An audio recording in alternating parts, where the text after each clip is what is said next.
From kickoff to cash out, your weekend sports destination is BetMGM Gameday on Westwood One Sports. And it is a great day to be alive on Westwood One. Let's have a Sunday. Regional finals in the NCAA tournament. We're going to punch some more tickets to March Madness. We're going to talk a lot of college hoops today. The offseason continues in the NFL with one guy flirting with a comeback, maybe? How serious was he about this? We'll get into it a little bit later. We'll find homes for the remaining NFL free agents, too, at least the names that you recognize. And we'll talk NBA. We'll draft our favorite, with just a couple weeks left in the regular season, our favorite NBA dark horses. We'll also play this summer in hindsight. Usually it's this week in hindsight. We'll play this summer in hindsight. We will tell you exactly everything that's going to happen this summer across Major League Baseball. And, of course, the big story of the week has been Tiger Woods as well. We will certainly dive into what's next for Tiger after another incident behind the wheel. But plenty of hoops, as mentioned. Nick Friedel, Odyssey NBA insider, going to join us later in the show. Will Warren of Basket Under Review, Joe Rexrode of The Athletic, and Kate Constable is still here and still very pregnant alongside on BetMGM Game Day on Westwood One Sports. Chris Mack with you as well. Always live across North America on Sirius XM Channel 375. How we feeling, Kate? Chris, we're still pregnant, but we're feeling good. Like, this is it's an odd feeling because it's been well, I guess you don't know. But no. I was going to say pregnancy's rough. You've watched your wife go through it. Yes, but twice. This is like it's the been best a while. four-day stretch that I've had in a very long time, and I feel weird. It doesn't feel right to say it out loud because it feels like I'm going to jinx it, and like it's just going to go downhill fast. So we're just kind of taking every day by day because we are on baby watch. But and I would say we probably have another 2 weeks, which sounds like a lot. But hey, we're in the home stretch. Exactly. The finish line is in sight. So which that's is probably why it makes it a little bit better because I can see the end where, months 4, 5, 6, you're like, oh man, this is going on a long time. I appreciate our video producer, Max Sheedy, trying to perform the anti-jinx before the show by saying, watch Kate's water break during the show. We're like, all of us, no. No, we don't need that to happen today. My husband isn't home. We can't be doing this alone here. It was an anti-jinx. He got ahead of it. So we'll look at it that good. way. Thank you, Max. Don't forget you can watch the show as well on YouTube. YouTube.com/@BetMGM tonight to watch BetMGM Game Day here. We're with you right up until 4 Eastern. So we will have the tip of Tennessee, Michigan, which you can also catch inside your Westwood One Sports app, and a detailed Zach Knows Ball edition preview of that game, as well as Duke UConn later in the show as well. But let's get right to the big stories off the top, the high five.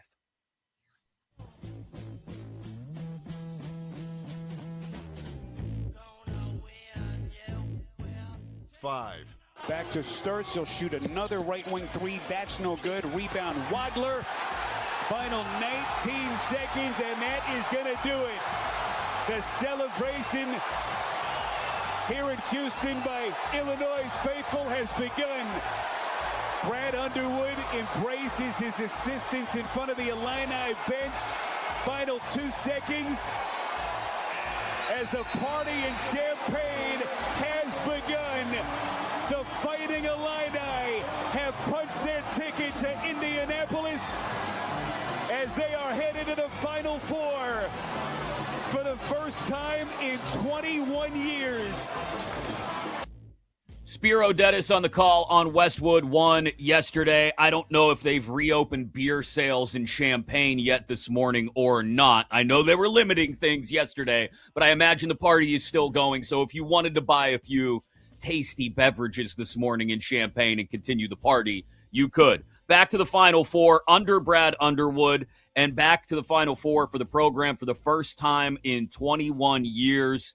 The size advantage was huge in this one. We knew that was going to be the case coming in, Kate. sorry to see your Hawkeyes fall. I thought they had a really good chance in this one, and they did until Illinois pulled away late. Yeah, this is a little painful for me to revisit so soon, Chris. Thank you for adding this one on the top of the high five here. But you're right. I mean, Iowa played a really good game up until the half, midway through the second half, and then the size advantage was just too much, and you kind of saw Illinois slowly start to run away with it, and you knew as an Iowa fan sitting on the couch, I mean, with 10 minutes left, you're like, yeah, no, this is the end of the road, especially when Illinois has more offensive rebounds than Iowa does total rebounds. Like that's a problem. So credit to Illinois. Great for the Big Ten, great for Brad Underwood. And yeah, I bet the liquor stores in Champaign probably had some pretty good sales the day before yesterday or yesterday early afternoon with all the bars being shut down. So the party continues in Champaign.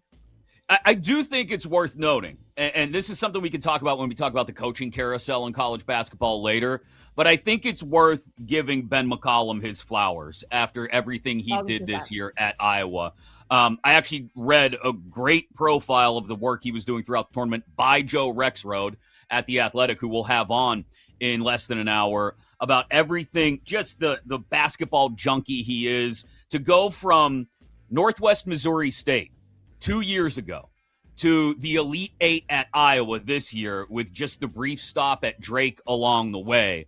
A lot of the credit, not to take anything away from Sturts or any of the other players who were key to the Hawkeyes succeeding this year and going on a bit of a Cinderella run, if you want to call it that, but a lot of the credit goes to Ben McCollum, who had a great year and I think has sort of set Iowa up for the future. But we can get into that a little bit later when we talk about what teams will be looking for on that coaching carousel. Maybe that's the blueprint, McCollum, for what other teams will be looking for on that coaching carousel. Next.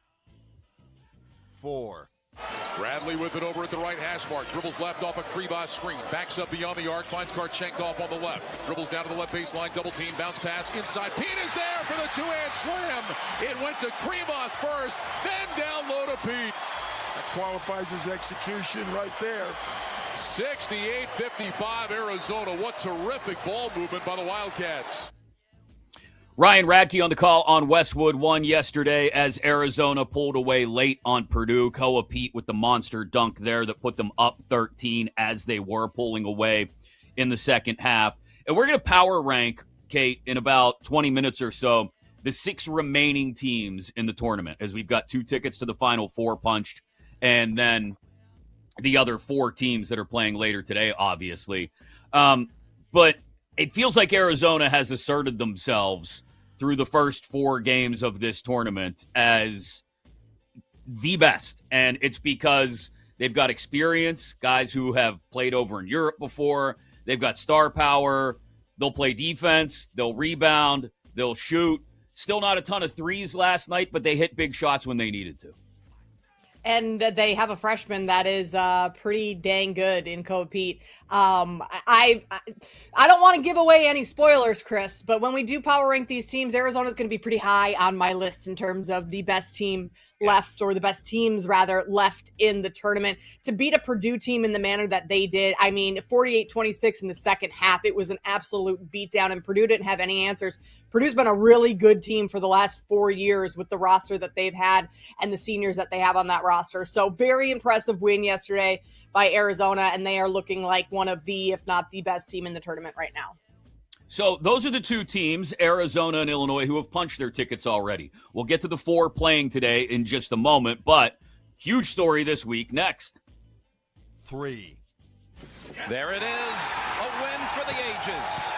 And his father, with that bypass operation 6 weeks ago, unable to be out on the course today, but he was there vicariously, step for step, with his son. It's hard to believe that was nearly 30 years ago.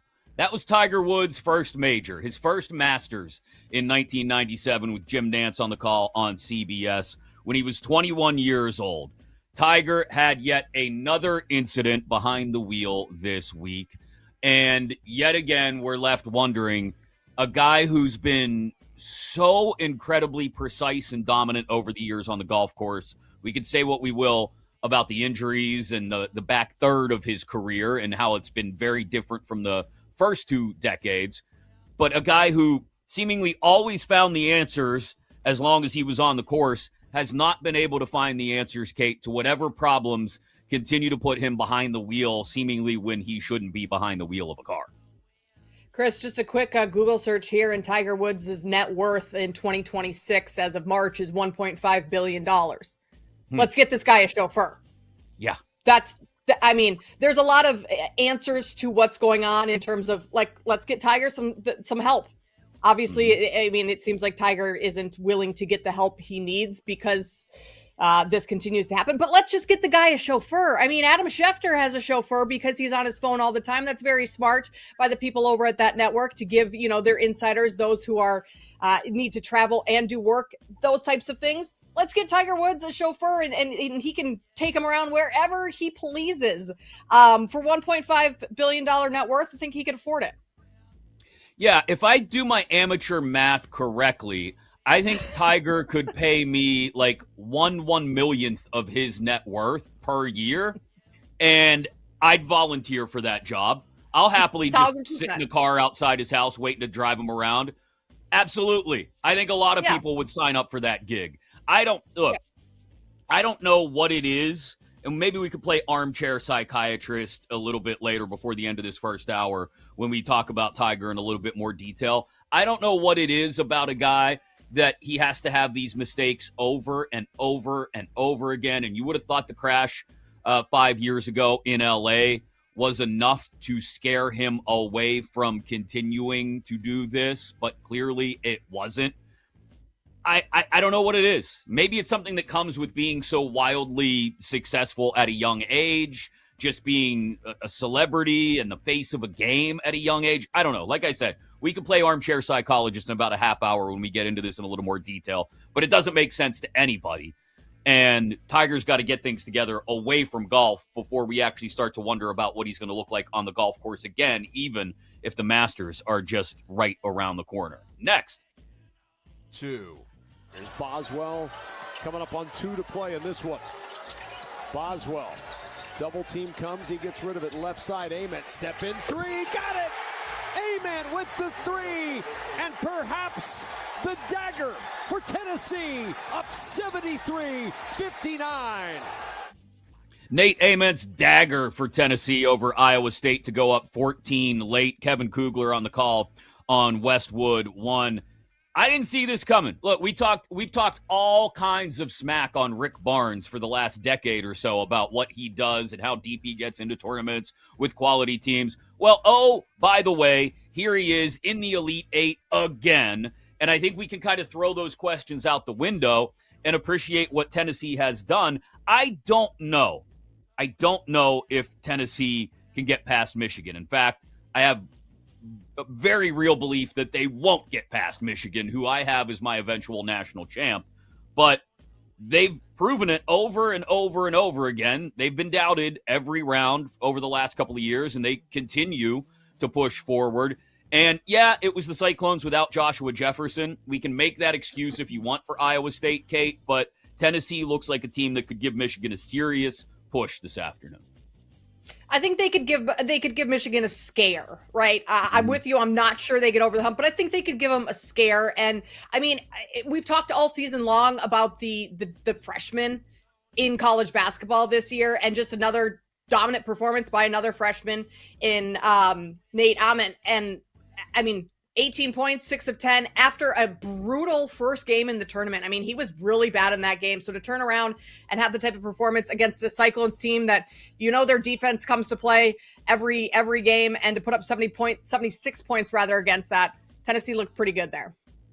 It is the high five, the 5 biggest stories of the day, kicking off BetMGM Game Day here on Westwood One Sports. Chris Mack alongside Kate Constable. Number 1, next. 1.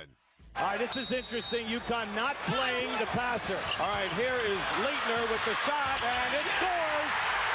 And Duquesne. I mean, that's just, I get goosebumps from the nostalgia from that one. Billy Packer and Dick Stockton on the call on CBS in 1990. That's Christian Leitner's buzzer beater in the Elite Eight over Jim Calhoun's UConn Huskies that put them in the Final Four.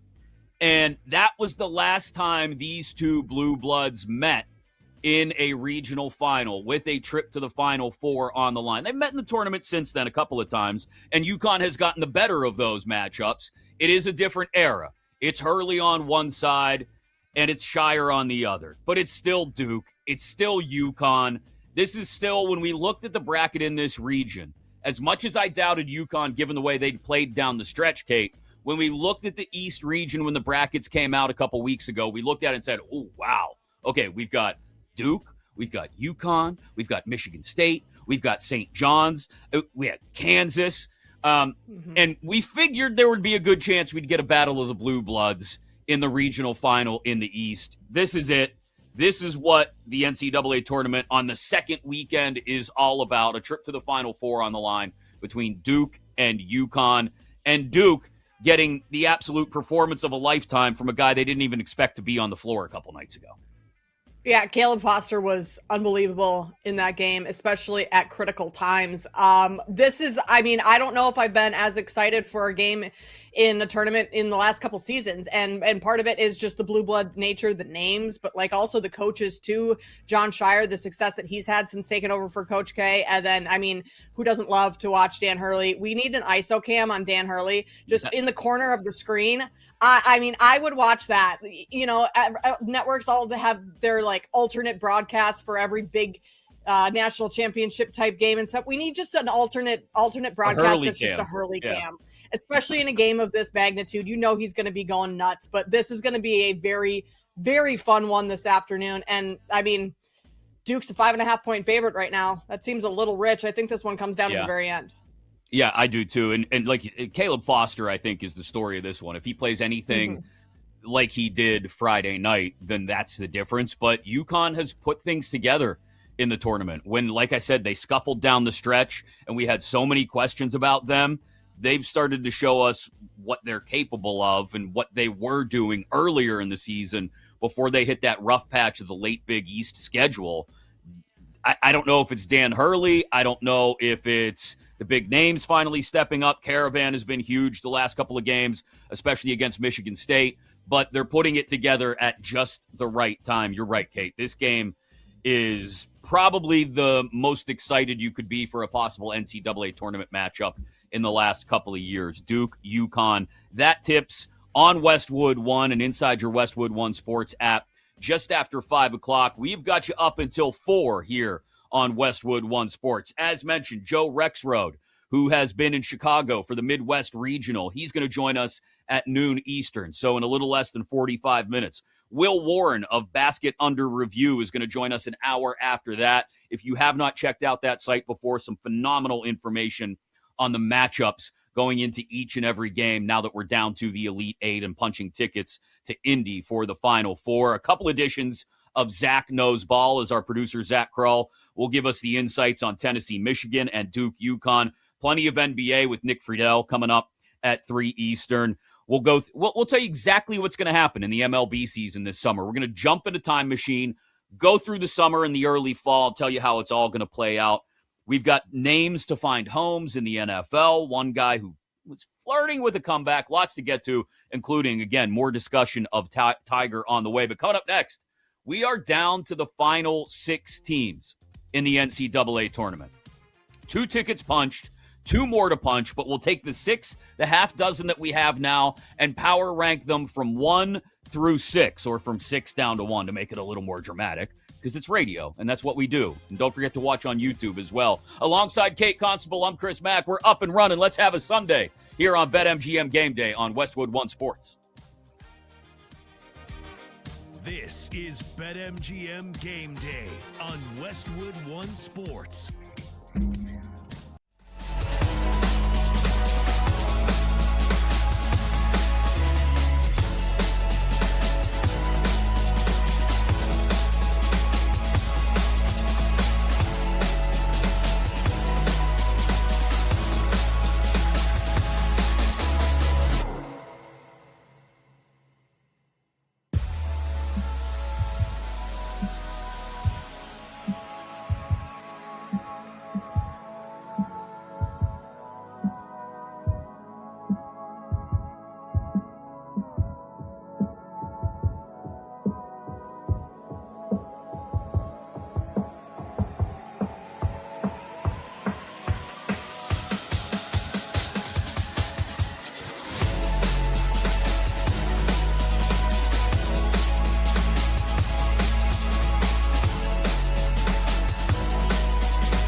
One Sports.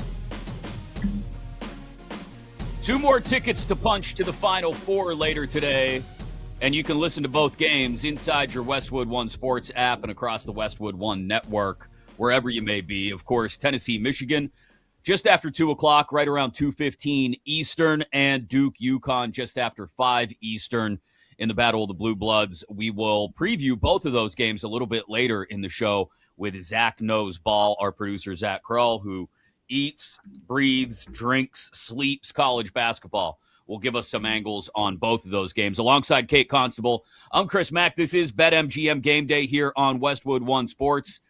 Don't forget you can take us with you inside that Westwood One Sports app and always live across North America on Sirius XM Channel 375. We will power rank the 6 remaining teams, the 2 who moved through to the Final Four last night and the 4 remaining to play today in just a moment. This segment sponsored by Progressive Commercial Insurance, protecting small businesses with affordable coverage options. Get a quote today at progressivecommercial.com.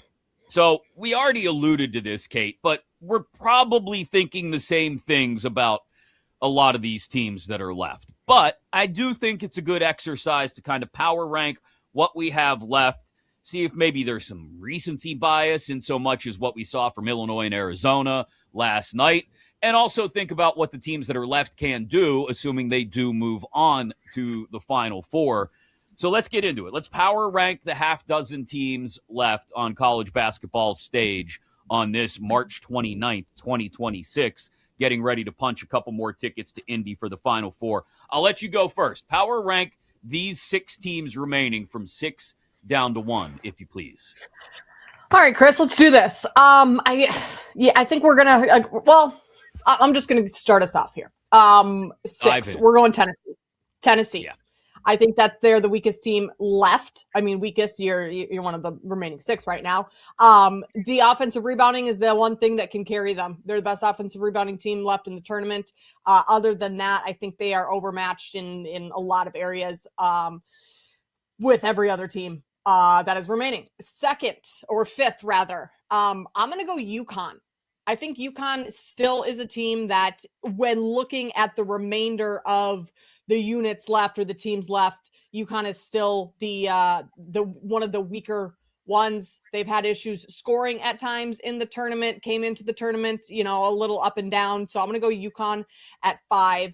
I will go, and I mean, maybe my recency bias should have played into this a little bit more, or maybe this is me being a bitter Iowa Hawkeye fan, but I'm going to go Illinois at number 4. I mean, they can score with the best of them. Their interior presence is great, and their defense has really turned around. I still just have more confidence in the other 3 teams remaining. So someone has to go at number 4. Okay. At 3, this is where it gets dicey for me. I'm gonna go Michigan. Michigan at 3. I know. Don't allow teams to score inside. Their interior presence, I mean, I just talked about that, is extremely good. Alabama took 69 shots in that game. 47 were 3, so they forced teams to have to, beat them from beyond the arc. I might kick myself for putting them at 3, but I'm going to go there. At number 2, I'm going to go Duke. And this is contingent on Caleb Foster playing. If Caleb Foster is in the lineup, and, we'll find out today how good his foot feels 48 hours after playing his first game, then I think Duke is the second best team in the tournament. They've been the best team in college basketball nearly all season. It hinges on Caleb Foster and what he can bring to the table. And then number 1, I mean, after what we saw yesterday, Arizona over Purdue, just dominant. I mean, front court, back court, offense, defense, size, experience. They kind of have it all. And I think they are the team to beat in the tournament so far. That's interesting. I could definitely taste the salt that you sprinkled on when you dropped Illinois at number 4. Not that you're taking that personally at all. Duke number 2 is interesting. The Caleb Foster caveat is a big one. It's why I don't have them as high in my power ranking of the 6 remaining teams. Which is fair. I didn't think we'd have as big a disparity, between where we have Ooh. Duke, though, as we have. So Okay. let me get into that, and then we Okay. can argue a little bit about who really belongs where. Mine start the same at number 6, Tennessee. Look, great story. Rick Barnes getting back to the Elite Eight again this year, totally burying the he doesn't win big games in the tournament narrative that existed for so long. And you make a great point about the offensive rebounding. I think if they can actually stand up to Michigan on the boards, they've got a chance to, like we talked about earlier, put a scare into the Wolverines. But I think that's probably it. I don't think, what is this, 7.5 points right now at BetMGM? I think that's about on target. I don't think this is a final possession game.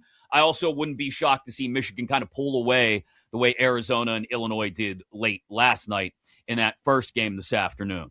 So I'm going to drop Tennessee at number 6. Number 5 for me, here's the big disparity, the Duke Blue Devils. Woo! I have them all the way down at number 5. And I'll tell you why.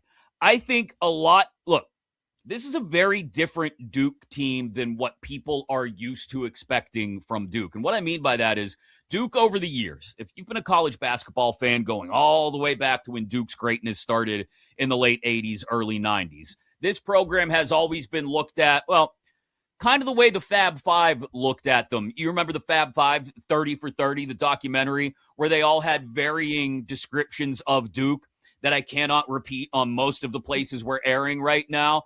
But it came down to one thing, soft, right? They thought Duke was soft.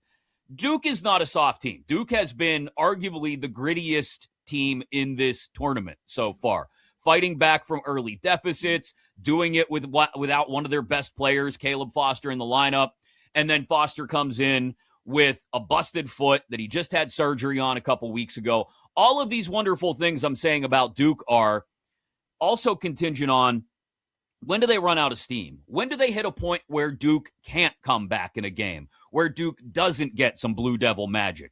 They may continue to get it in their final 3 games. And if they do, they are national championship caliber in a lot of ways. But right now, as I look at Duke, I have to drop them 5th on this power ranking because of the Caleb Foster caveat. And just, I wonder if they run out of steam at some point. So, number 4, right ahead of them, the team they're playing tonight, the UConn Huskies. I have UConn number 4 because I still have visions of February and early March UConn dancing around in the back of my head, and I wonder if that doesn't rear its ugly head at the worst possible time. I don't hate UConn for a straight money line upset of Duke today. I don't. I wouldn't be shocked if UConn beat Duke today and went to the Final Four, and we were talking about Hurley once again spinning the magic that he does in the NCAA tournament. But I don't know if at some point in the next game or 2 or 3, if they get all the way to the national championship, that ugly UConn from the middle of the Big East schedule doesn't rear its ugly head again. So I have them at number 4. Number 3, another little bit of the disparity here, but again, I understand why you dropped the salt on Illinois earlier, being a Hawkeye. I have Illinois number 3. They do it all, and they do it all over the floor. It's not so much what they did against Iowa, although they did a really good job against Iowa of not letting the floor spacing beat them on offense, using their size advantage. And I think they can continue to do that into the Final Four. It's more what they did against Houston, who looked terrible against Illinois, particularly in the first half on Thursday night. And a lot of that is on the Cougars, who at times this year didn't shoot well anyway, and they went ice cold at the worst possible time against Illinois. But that Illinois defense, their ability to clean up every miss off the glass, I think is going to be a huge advantage to them going forward, whether it's Duke or UConn they face next week. So I have Illinois number 3. Another Big Ten team, number 2, the Wolverines. Again, another team that is complete and has a big front line with Cadeau and Lendeborg and Gale making every single shot seemingly that they have to make. They can play physical, which I think is going to be interesting to see how it plays out. Not so much against Tennessee. I think that physicality will be what wins them the game against Tennessee this afternoon. But when we go forward into the Final Four, presumably against Arizona, I'll be curious to see how Arizona handles that physicality on the front line. I think it'll be the most interesting part of that matchup. I have Michigan number 2, but the Wildcats are number 1. We agree on that much. Arizona is just they're clinical. They're surgical. They know exactly what to do. You want to run, they'll run. You want to play half court, they'll play half court. You want to turn it into a game where the bigs dominate down low, they'll do that. The one thing, and I brought this up as a question mark about Arizona before the tournament, the one thing is if they play to a draw inside against Michigan in the Final Four, or whoever may come out of the other side of the bracket should they go to the national championship game, if they play to a draw inside, what happens on the outside? If they can't dribble, drive, and penetrate, are they going to be able to hit from 3 consistently and as often as they need to? They're still the number 1 team, though, for me as we power rank the 6 teams left in the tournament. So the biggest disparity there, Kate, I have Duke 5. You have them number 2. I mean, you make great points, and I think it's very fair. The Foster situation, I have them ranked as 2 because I'm counting on Foster playing and having an impact. But like, if we don't know, then I think it's very fair to rank them 5. I also have them a little higher because they played in a lot of really close games this year, or the Michigan State game they played earlier this year. Like, they've kind of been tested down the stretch in some of those close ones. That gives me confidence. If this is a close one again today, like Florida, a 1-point win earlier in December, then that next game against Michigan State, I mean, it was neck and neck within, the final minute of that game. But the X factor in where Duke lands on this top 6 power rank is just Caleb Foster and what that foot's going to feel like this afternoon, because incredible for him to come back in the manner that he did 3 weeks rather after foot surgery.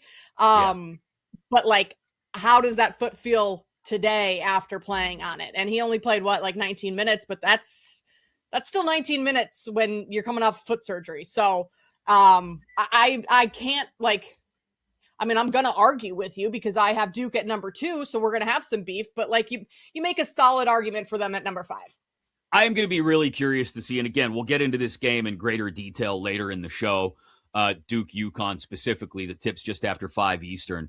But I am really curious to see what happens. If UConn jumps out to a big lead early, kind of like they did on Michigan State the other night, how does Duke respond? And even if Foster is available, what's it look like when he comes into the game? Is he anything close to 100%? Is he able to do what he did on Friday night? If he is, then hey, Duke comes back, they go on a run, and we're talking about a game that goes down to the wire in the second half. I think that's what most of us expect. But again, my questions about Duke relate to if they get down early. This is not Siena. Even if they come back and beat UConn, this is not TCU. It's going to be UConn, and then it's going to be Illinois, and then it's going to be Arizona or probably Michigan, and the ability to come back in those games and my doubts about when they finally run out of steam in finding those comebacks is why I do have them all the way down at number 5. Let me ask you this. Are you able yet, Kate, as a Hawkeye, I know the wounds are still fresh. Are you able yet to step away and have a neutral perspective on Illinois, one of the other teams that I had ranked higher than you? And if you're able to step back and say, okay, it's going to take a while to get over it, but I can look at Illinois and say what they did against Iowa can work against Duke or UConn or even against Arizona or Michigan. Okay, so yes. Clearly not, because I have them at 4. 4? Yeah, so still a little bitter there. But also, I'm a realistic Hawkeye fan. I had in my bracket the Hawks losing in their first game. So, no one really thought Iowa was going to go this far. Iowa is not Michigan. Iowa is not Duke. Iowa is not Arizona. Sure, you can do it against an Iowa team. Can you do it against those top teams? And I think the answer is yes. To me, Illinois, Michigan, Duke, and Arizona, those are all kind of interchangeable, with, I think, Arizona being the clear-cut favorite. So if you want to say Illinois, Michigan, Duke, kind of interchangeable for me. Yes, I do think Illinois can repeat that type of performance, but it's going to be a little bit harder against, who do they have next in the bracket? It would be Duke or UConn. Yeah. I think that, And then if they make it to the championship, can they beat an Arizona or Michigan in that type of manner? The level of play, the level of talent of those teams over what Iowa has, I'll be realistic and say it's significantly greater. Alongside Kate Constable, I'm Chris Mack. This is BetMGM Game Day on Westwood One Sports. Coming up next, we see our legends fall down a lot in the world of sports, away from the game. But what about when you see your legend fall down not once, not twice, 3 times or more? Do you still root for them? Or does it become increasingly difficult to root for one guy as he has another stumble away from the game? We talk Tiger next here on BetMGM Game Day on Westwood One Sports. This is BetMGM Game Day on Westwood One Sports.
years, many doubted we'd ever see it. But here it is. The return to glory. Your weekend sports conversation rolls on with BetMGM Game Day right here on Westwood One Sports. Jim Nantz, just 7 years ago on CBS, calling Tiger Woods' final putt at the 2019 Masters. And he said it, return to glory. The return to glory did not last long, either on the course nor now away from golf as well. We answer the question, can you still root for Tiger at this point? In just a moment here on BetMGM Game Day on Westwood One Sports alongside Kate Constable. I'm Chris Mack. Top of the hour, back into college hoops with Joe Rexrode of The Athletic, who's been in Chicago for the Midwest Regional over the last couple of days. We ask him what he's looking for, not just in today's games, but going forward into Indy next weekend at the Final Four. Of course, March means college hoops, and you can lock in for every game and make your March moment when you bet with boosted odds. Activate your Odds Boost token for any March matchups bet now inside the BetMGM app, and you'll receive a bigger payout if your bet wins. Real simple. Your March Matchups Odds Boost token has already been dropped into your BetMGM account. No opt-in necessary. All you got to do is add a bet up to the specified maximum stake to your bet slip, then activate that Odds Boost token. If you win your bet with that Odds Boost token activated inside the BetMGM app, you'll score extra winnings. Again, it's BetMGM. Make it legendary as we punch 2 more tickets to Indy later today, and we'll preview each of those games in just a bit. But, Kate, this is now the 4th incident going all the way back to 2009 that we've dealt with Tiger Woods. There was November 2009 that I mentioned where he hit the fire hydrant right outside of his home, immediately, like 2 days in the wake of everybody, the entire world, including his wife, Elin Nordgren at the time, finding about all of his indiscretions. And then, well, a few years later, we had another Tiger moment, 2017. He's found asleep behind the wheel of his car in a lane of traffic at 3 a.m., and says, well, no, it was just a bad mix of prescriptions that I was on, including Xanax, Vicodin, Ambien, a whole bunch of stuff. And then February 2021, nearly died, honestly. He said after the fact he was lucky to be alive, compound fracture of his leg that it took a while to come back from after flipping off the road in Los Angeles in his SUV. You would think after those three strikes and you're out, right? Including the near life-threatening crash in LA in 2021, that we wouldn't have it again. But we did this week. Tiger trying to pass a truck in Florida, apparently moving at a decent rate of speed, I would imagine, flips his car yet again, and once again doesn't blow any alcohol into the breathalyzer, but refuses to give any kind of field sobriety test or urinalysis. And so we're once again left to wonder, what is it with Tiger being behind the wheel of a car? You mentioned it earlier, like this guy is worth $1 bajillion and could have anybody drive him around whenever he wants to be driven around. And yet, for whatever reason, here we are. Can you still root for Tiger at this point? It's getting increasingly harder. I think the fact that there is gaps between these accidents, people just kind of choose to forget about them, right? And about what, Tiger's done. It's like, okay, every 4 years this happens. By the time the next accident rolls around, we've kind of forgiven him and forgotten about it and are rooting for him again. I mean, everyone wants to see him play in the Masters. The league he started has become huge and people love that. But I think we're getting to the point, and we should have gotten to this point a little sooner, and maybe at the last accident when he almost died, of what point does this overshadow some of his greatness? Yeah. I mean, he is one of the most incredible athletes to ever play golf, but just in general. And you can't take that away from him. But at some point, we have to start taking some of this off the course stuff into account a little bit more heavily. And as a society, I guess, kind of holding him to a better standard, because it does seem like we just kind of give Tiger the pass every time and say, okay, well, yeah, he's taking a lot of pain meds. He has a bad back, playing golf forever. He's had all these injuries. like we just kind of brush it under the rug. But I think we're to a point, and maybe like to a point of wanting to even help Tiger, of like, okay, at some point this has to stop. You can't keep doing this. He needs to be held to a little bit higher standard than I think what we as fans want to hold him to because of his greatness. Yeah, at some point, somebody, and I wouldn't put it on one person in his life. I think everybody who's close to him needs to step in and say, all right, it's time to figure this out, because it's a common thread running through each of these incidents involving, like you said, painkillers, prescription drugs, and the idea that, okay, maybe, just maybe, since you're worth $1 bajillion, you could find somebody to drive you around. But more importantly, maybe you need to find an answer to why you're still maybe not abusing these, because I can't speak to whether he's abusing them or not, but why you're still deciding to make these decisions, like these decisions to get behind the wheel. And then I think a lot of it goes back to, look, we played the clip earlier from the 97 Masters, his first major win, when Tiger really jumped off the screen the first time. He's 21 years old at the time, which, you know, the guy, he was on the Johnny Carson show when he was a little kid, right? He was this golf prodigy, and then really jumps into the national consciousness in the late 90s and spent a decade as, at least a decade, as the preeminent athlete in a singular sport, and carried golf. And I think a lot of that builds maybe an invincibility factor that you think, well, I mean, I'll be fine. Look, I've handled immense and incredible amounts of stress on the golf course, and I thrive on the pressure. But I think in his personal life, clearly, he doesn't thrive on any kind of pressure. And he's got to have somebody, like I said, multiple people who are close to him, pull him aside and say, listen, this ain't golf, Tiger. This is life. And if you don't get it together, then we're not talking about when you're going to play the Masters again and when you're going to make the cut at Augusta. We're talking about, when is something terrible going to happen, if not to you, as it did in LA 6 years ago, 5 years ago, but to somebody else. And I think that's the part where, again, people need to pull him aside and say, yeah, bud, we're done. You got to get your life together before we think about getting back on the golf course. Yeah, and I'm sure that's hard for athletes who everyone around them just kind of wants something their whole life. So like having any sort of little last bit of control is like maybe his ability to just drive himself places. But at some point, you're right, someone has to step in. Back into the NCAA tournament. 2 more tickets to Indy to punch later today. We talked to Joe Rexroad of The Athletic next here on BetMGM Game Day.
From kickoff to cash out, your weekend sports destination is BetMGM Game Day on Westwood One Sports.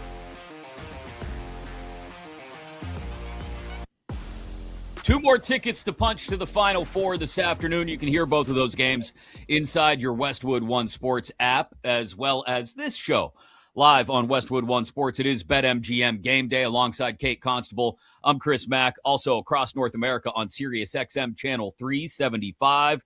In a little more than 20 minutes, somebody may have been flirting with the idea of a comeback, but it sounds like it's been preemptively shut down. We'll get into that. Also, before the end of the hour, we jump into our time machines and we play This Summer in Hindsight and tell you exactly how this year's MLB season will play out that just began over the last couple of days. But let's talk about those two tickets that have been punched and the two remaining. The great Joe Rexrode of The Athletic. You can also catch him on 102.5 The Game in Nashville. Weekdays joins us now on BetMGM Game Day. Good morning, Joe. Thanks for getting up with us. We appreciate it. How has Chi-Town been treating you? Well, good morning, guys. Thanks for having me. Love Chi-Town. A lot of family and friends here, and we'll see if we get a great game. We have, of course, we didn't get two great games the other night. I thought maybe Alabama Michigan was trending toward a more competitive affair than I anticipated, but we'll see. We'll see if Tennessee can hang in today. I feel like maybe we're looking at kind of like yesterday, where Purdue and Iowa really good first half, but then reality kind of sets in the second half. I wouldn't be surprised if it's the same sort of story at the United Center. Yeah, Joe, thanks for joining us. What do you think is the biggest discrepancy between these two teams for Michigan and Tennessee? Like, if Michigan does pull away in the second half, what's going to be the reason for that? Well, look, I think Michigan at its highest level is as good as anyone. I guess I could say the same about Arizona. So we may be looking at a Titanic national semifinal, but Michigan's a lot better than Tennessee. The one thing Tennessee does is they rebound their misses like no one else. They're the best offensive rebounding percentage in the country. Some of the Michigan players yesterday were comparing them to Michigan State as a comp in their conference. But the way Michigan's shooting the ball right now, they're I think 48% in 3 games with a high volume in this tournament. If Michigan's going to shoot like that, I don't know who has a chance against them. So, look, I think matchup-wise, it'll be interesting. Can Nate Ament – I thought he looked a little healthier for Tennessee. He can certainly be a difference maker for them. I would expect the Axel Wendeborg to be on him, certainly when Michigan is big. I think that's the matchup. Can he get cooking, get his shot, hit some threes? Jacoby Gillespie obviously is a very good player for Tennessee, but they have not had a consistent third offensive weapon this year. A guy like Bishop Boswell hits 4 threes against Virginia in the first half. Like, that's what they're going to need, something like that. I think J.P. Estrella is a guy who also, can help them offensively. But yeah, there's a pretty significant depth and talent difference here. Joe Rexrode with us here on BetMGM Game Day from The Athletic, and you wrote a great column about the narrative that existed about Rick Barnes for so long was, regular season Rick, as you wrote, was a thing that people like to throw at him after some failures in the NCAA tournament. What has he done so well to turn it around over the last couple of years in Knoxville, Joe? Yeah, it's a great question, Chris, and he will never give an answer on that. He kind of shrugs it off. And, look, I think that one of the big things that happened is that he had Zakai Ziegler and Jemai Mashak. And those, they were seniors last year. And I just think they were extraordinary leaders, defenders, just competitors. They were refused to lose players. And I think that they really set the foundation for his program. And he had good teams before them, but again, the success in the tournament really didn't come until those guys came along.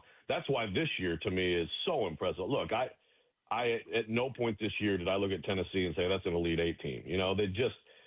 I thought they're at least a one player short.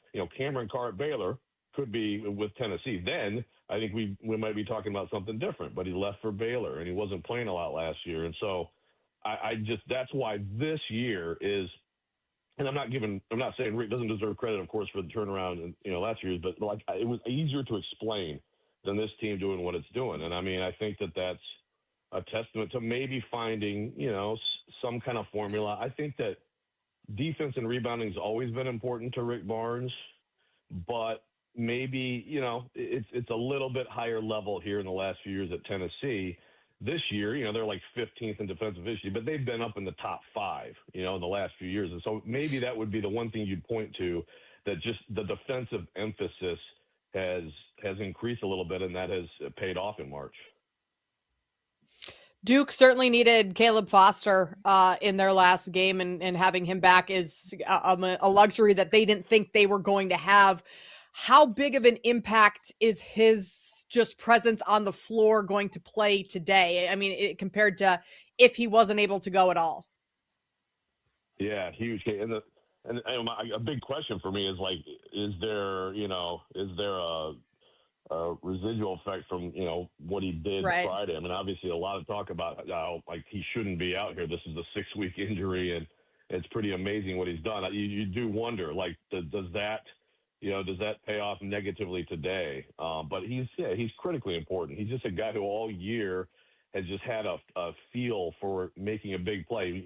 We always expect Cameron Boozer to make all those plays, but at times, he's got to have help. Isaiah Evans got to hit a 3, and Caleb Foster just getting in the lane, making the right play, hitting a big shot. I mean, it's a big difference for them. Obviously, Little Boozer has stepped up in his absence, and so I think they're a stronger team now, especially if Caleb can continue, can stay on the floor and maybe increase his minutes a little bit moving forward. But yeah, look, I did not like Duke's chances to get out of D.C. thinking that he wasn't going to play. So, I mean, if they're going to get even that from him moving forward, then I think you put him right back up there with the top of the national championship contenders left in this tournament. Joe, what has worked for UConn that wasn't working for them down the stretch when they stumbled so many times in the Big East schedule? Late March UConn right now looks much more like the team we were seeing back in January than the team we got in late February, early March. Yeah, well, I think Terrace Reed I think you have to start there. I mean, and Alex Karaban. I mean, obviously that game the other night, Michigan State down 19, comes all the way back to take the lead. And it was either Reed or Karaban down the stretch who made the big play. And Reed, of course, has not been consistent all year. I think he should be a player who dominates every time out. And you saw it. Well, even hitting the free throws late, but the presence he has down low. The St. John's game, it wasn't there for him, for whatever reason. And I mean, I think Danny Hurley said so publicly. So, I mean, if that's going to be what they get from him, and it really, a lot of times it does feel like it's basically just a 2-man game. It's either you're going to get it to him, and if they double hard, then, Karaban's the guy you want taking the shot. I mean, that's just it's a great thing to have those two veterans playing like that. So, yeah, if Reed is going to play like that, and he's going to have to, today for them to have a chance to beat Duke, then yeah, I agree. I mean, they start looking more like early season UConn and a little bit more like the UConn of 2 and 3 years ago.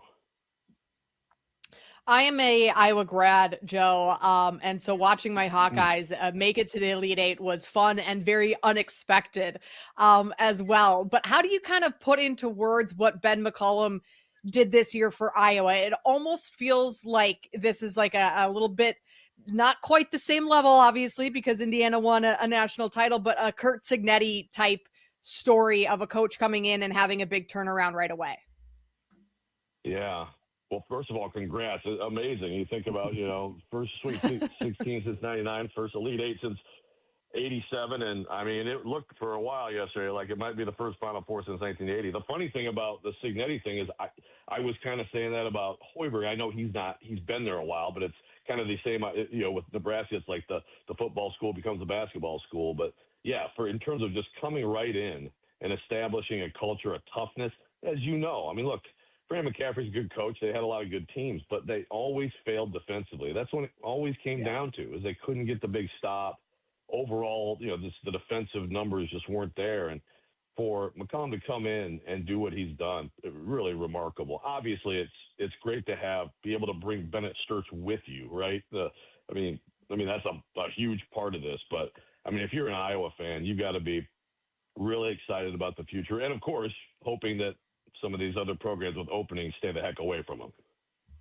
Joe Rexroad of The Athletic and 102.5 The Game in Nashville with us from Chicago, where he's been for the Midwest Regional, where Tennessee and Michigan will tip just after 2:15 Eastern, 1:15 Central to punch a ticket to Indy in the Final Four here on BetMGM Game Day on Westwood One Sports.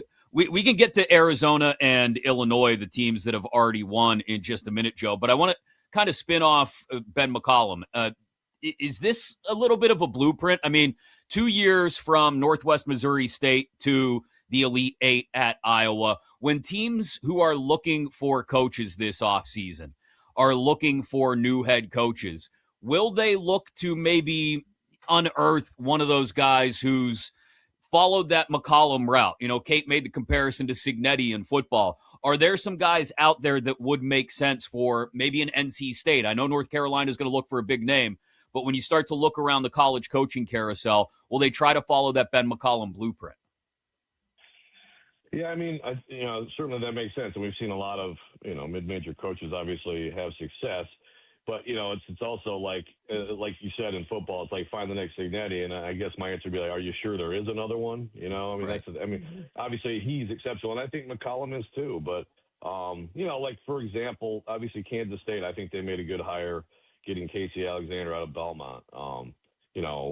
Casey has been up for other jobs before. He has not had the NCAA tournament success, at Belmont. Partially, he had a great team that got there, but then the COVID year happened. But still, I mean, consistent excellence at that level. And I think he's got a chance to do really well at K-State. So, yeah, I mean, when we talk about, I don't have right now someone who, obviously Josh Schertz, are we counting that? I don't know. I mean, it's, at some point he's probably going to get one of the bigger jobs, but certainly, I mean, you've got the mid-major ranks.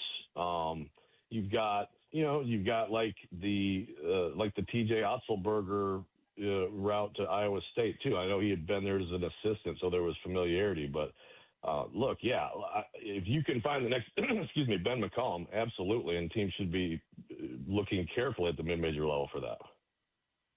Have you heard any rumblings about what UNC is thinking, or if they have anyone that they are heavily going to pursue in the next week or so? Well, I mean, I think you have to look at, I have my doubts that Tommy Lloyd would leave Arizona, but I mean, I think UNC, and, this is our Brendan Marks reporting this from the start, that UNC was not interested in Nate Oates and Todd Golden. I know a lot of people, kind of throwing them at that, like, that's just, they're out on those guys, for non-basketball reasons, but then also that, Lloyd, Otzelberger, but, of course, Billy Donovan as well, people of interest. So, I don't know where it goes. I do think that it's possible it gets to, that they have to go down the list a little bit. And, for example, a Mark Byington at Vanderbilt. Now, they just gave him an extension. However, the buyout didn't really change a lot. So I still would not, if it got to that, would a Mark Byington turn down North Carolina? I have my doubts about that. It's going to be really interesting to see, how far down the list they go. But I imagine it won't be too long now before we find out. What are your thoughts on the return of Will Wade to Baton Rouge?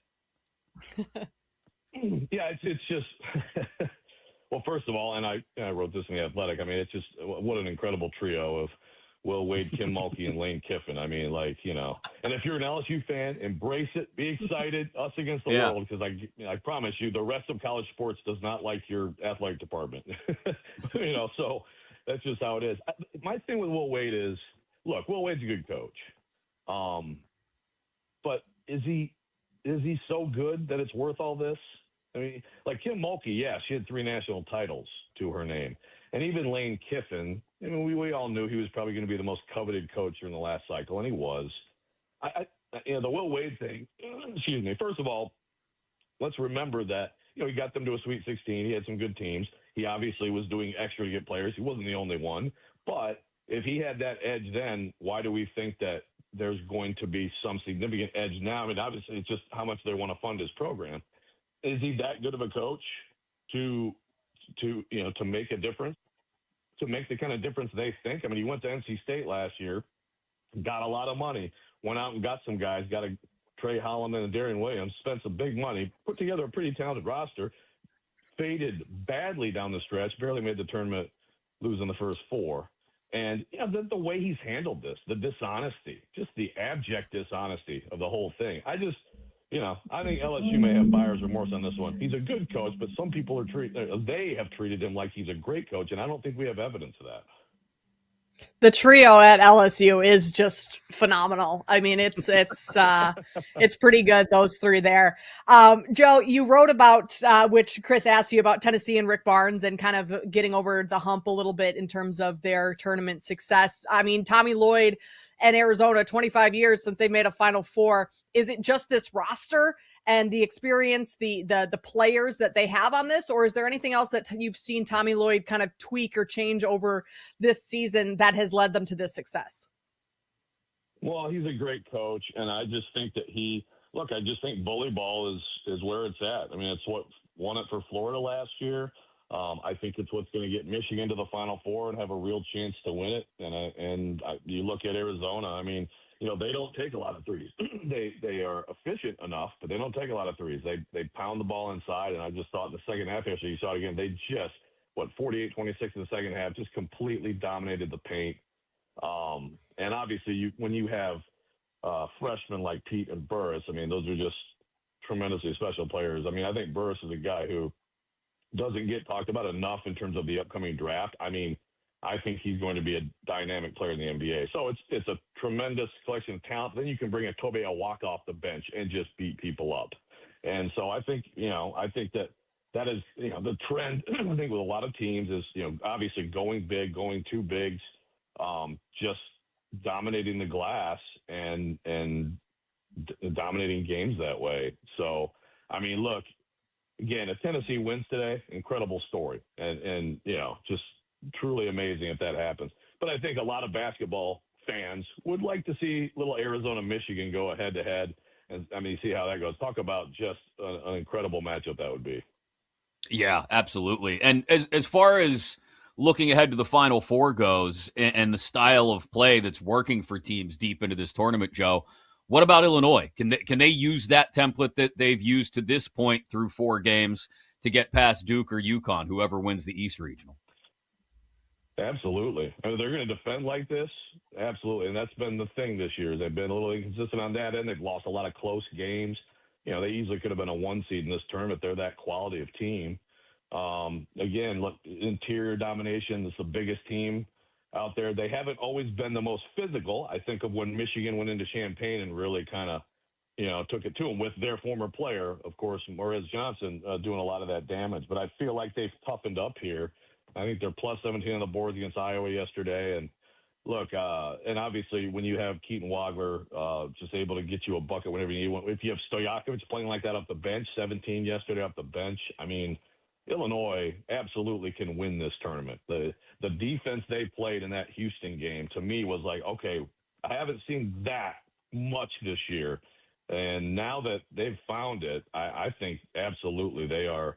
I mean, Duke and UConn, both great teams, but, at this point, I'll be very interested, whoever gets there, like what the line will be, for example. I mean, watching Illinois, I'm not sure they shouldn't be a slight favorite against either of them.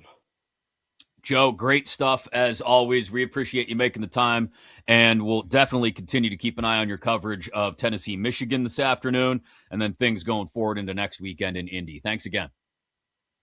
Okay, Chris, Kate, great talking to you. Thanks so much. Absolutely. Thanks, Joe Rexrode of The Athletic, and you can check him out every weekday on 102.5 The Game in Nashville as well. In Chicago for the Midwest Regional, which is Tennessee and Michigan later today, just after 2 Eastern, 1 Central. And I don't know, it sounds, Kate, I didn't want to put him on the spot, but it sounds like Joe would have ranked Illinois ahead of Duke and UConn as I did, and wouldn't have let the salt factor get involved in his power ranking of the final 6 teams. Yep, I gathered that as I was listening to him talk, that Illinois maybe should be a little bit higher than Duke, and he has his question marks on Duke and how Foster might be looking this evening after playing on that foot. So, okay, it's fair. It's fair. We'll have to see how it all shakes out, Chris. We still have a couple games to go. But yeah, I think Joe's on your side. 310-840-4910. How are you handicapping the final two regional final games, which will be played later today? 310-840-4910 to join us here on BetMGM Game Day on Westwood One Sports. Chris Mack alongside Kate Constable. Coming up next, somebody admits that they've thought about a comeback, but that it wasn't exactly a welcome thought. Who could that be? It may have just flashed up on the screen if you're watching on YouTube. Ignore that. And we'll talk about it next here on BetMGM Game Day on Westwood One Sports. BetMGM Game Day. The action starts here. Westwood One Sports.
to ask you is if you have looked into the NFL rules of a minority owner temporarily coming back, say week 14 or something. Like, have you at least inquired if that's allowed? Funny enough you ask. I actually have inquired, and they don't like that idea very much. So I'm going to leave it at that. Breaking down the biggest games and the smartest angles. This is BetMGM Game Day on Westwood One Sports. Oh, I know that voice. Tom Brady's inner monologue, the voices in his head came out. We'll get into it in a second here on BetMGM Game Day on Westwood One Sports alongside Kate Constable. I'm Chris Mack. Of course, plenty of hoops. We will get into a detailed breakdown of Tennessee, Michigan later, as well as Duke, UConn. 2 more tickets to be punched to the Final Four. Both games you can listen to inside the Westwood One app and wherever your nearest Westwood One affiliate is later this afternoon. Will Warren of Basket Under Review will join us at the top of the hour in about 32 minutes here on BetMGM Game Day. The Cavender twins are facing off in the Court of Legends game, and you can enter BetMGM's Pick a Twin to Win free-to-play game for a chance to win a share of $2 million in bonus bets. Real simple. Opt into the Pick a Twin to Win free-to-play game inside your BetMGM app, then select which Cavender twin, Haley or Hannah, you think will win the Court of Legends one-on-one game hosted at the Bank at the Bellagio in Vegas. If the twin you select wins, you'll win a share of those $2 million in bonus bets, all inside your BetMGM app right now. Make it legendary. Kate, Tom Brady admitted openly on CNBC, talking with Alex Sherman earlier this week, that he thought about the idea of a comeback, but that the NFL wasn't exactly very receptive to the idea of a minority owner, Brady now owning 5% of the Raiders, the idea of a minority owner making a comeback. I know he has fun playing football, and he was involved in the flag football thing last weekend. And look, maybe this is more to the current state of quarterback play in the NFL that anybody would even consider this for more than 3 seconds. But what are we doing? That's the question, Chris. I don't know. This is Tom Brady. This almost makes me feel like this goes back to the Tiger Woods thing a little bit of like just being invincible and like it can't let some things go. And Brady thinks that he could come back and I mean, if anyone could come back and probably still have a pretty decent season, it would likely be Tom Brady. But like, dude, let's just hang it up. It's time. It's done. It almost feels like there are he needs to be in the headlines still. Like he kind of still craves that attention. That's what this feels like more so than at being realistic of like him actually wanting to come back, but like still needing to be top of mind in terms of quarterbacks in the NFL. Tom, I know it was flag football, but you just got sacked by Logan Paul last weekend. Let's maybe pump the brakes on the idea of a comeback. I do think a lot of it, it kind of ties back a little bit to the Phillip Rivers comeback at the end of last year, right? Like a lot of it has to do with the current state of quarterback play in the NFL, where it feels like we've got a handful of elite quarterbacks who we look at and we say, yep, that's a Super Bowl contender. And then a whole bunch of, he's okay. And they're really, and we see quarterbacks waiting to come out. We see Dante Moore going back to Oregon. We see Trinidad Chambliss undoubtedly spending millions in a legal battle to stay at Ole Miss for another year. Quarterbacks aren't necessarily in a rush to come out like they were, even the good ones. There are questions about how good the good ones are. I'm not going to mention the name of the Alabama quarterback who unfortunately dominated the conversation all week on one 4-letter network because I promised I would go 5 hours without mentioning him at all. But like the quality of quarterbacks, the quality of quarterbacks out there is not at its highest right now. And maybe that's part of the reason a guy like Brady looks at and says, maybe I could jump back in. And the question that Alex Sherman asked him was more geared towards, okay, if it's week 14, 15, and a team needs a quarterback, would you consider coming back versus an entire season and being, the team's starting quarterback from week 1 to potentially a Super Bowl? Like those are different conversations. And I think the Phillip Rivers, to your point, is, kind of the spark plug to what that conversation is. But it also is just like, of course, Tom Brady thinks that maybe the league will bend the rules for him, right? Oh, of course. Because yeah. if I'm Tom Brady, look at me. I have this dimple in my it's Tom chin. Brady. Yeah. Which I think the dimple has gotten significantly smaller over the years, Chris. We've talked about the work Because that he's Brady melting, has maybe had Kate. to his. He's face, fading I know. away. His Botox, maybe some filler in that dimple going, we could get into that in more detail. But also, like, the other component to this that I think is hilarious is that, the league shut that down. They were not happy about that, not a good thing. The league would love a Tom Brady comeback. Ratings would skyrocket. Everyone would be talking about it. It would literally be the headline on every talk show for weeks, Tom Brady coming back. So, like, it would be a very positive thing for the league in terms of revenue and everything, but they have to, and good for them to say you can't, if you're a minority owner, that crosses the line.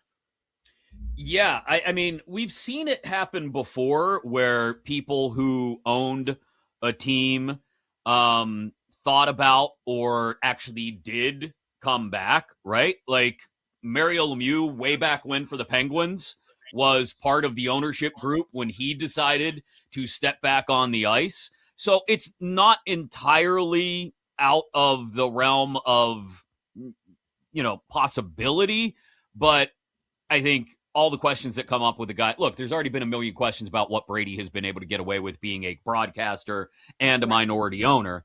The question about whether he would be allowed to actually play football and also be a 5% stakeholder in the Raiders, I mean, they all bubble to the surface. I mean, if they weren't going out to draft Fernando Mendoza in a few weeks, I could see a world where week 14 or 15, if the Raiders were somewhat competitive, they go, hey, Tom, you interested in playing for a month or two?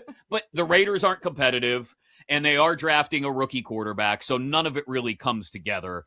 I think Tom can sort of take that pot that's been on the back burner, that dream of maybe making a comeback, and just throw it out the window. We're done with it. It's not happening.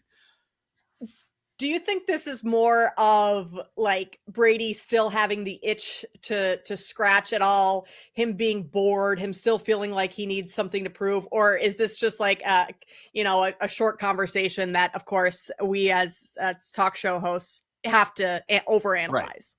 Yeah, of course. We just turned it into a solid 8 minutes here. So I think it's just that competitive itch that he wants to scratch. I don't blame a guy who has been truly great at what he did for wondering if he can still go out there and do it.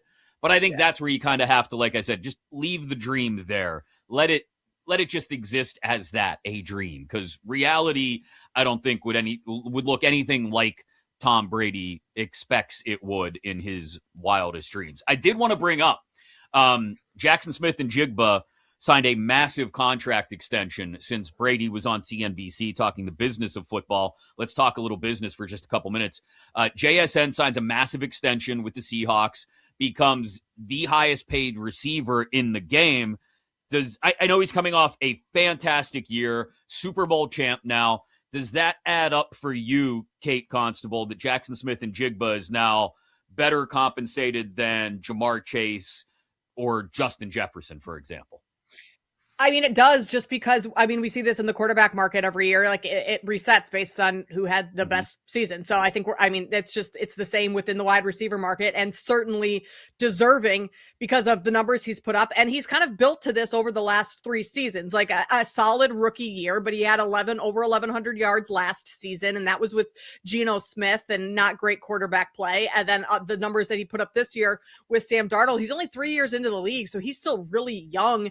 And I don't really see this slowing down, especially now that he is the number one. No DK Metcalf as of last year. He's gone. All of a sudden JSN explodes. Like, I don't really see a reason why he can't maybe put up these exact numbers but have a similar type of season again. I think he's very deserving of this number.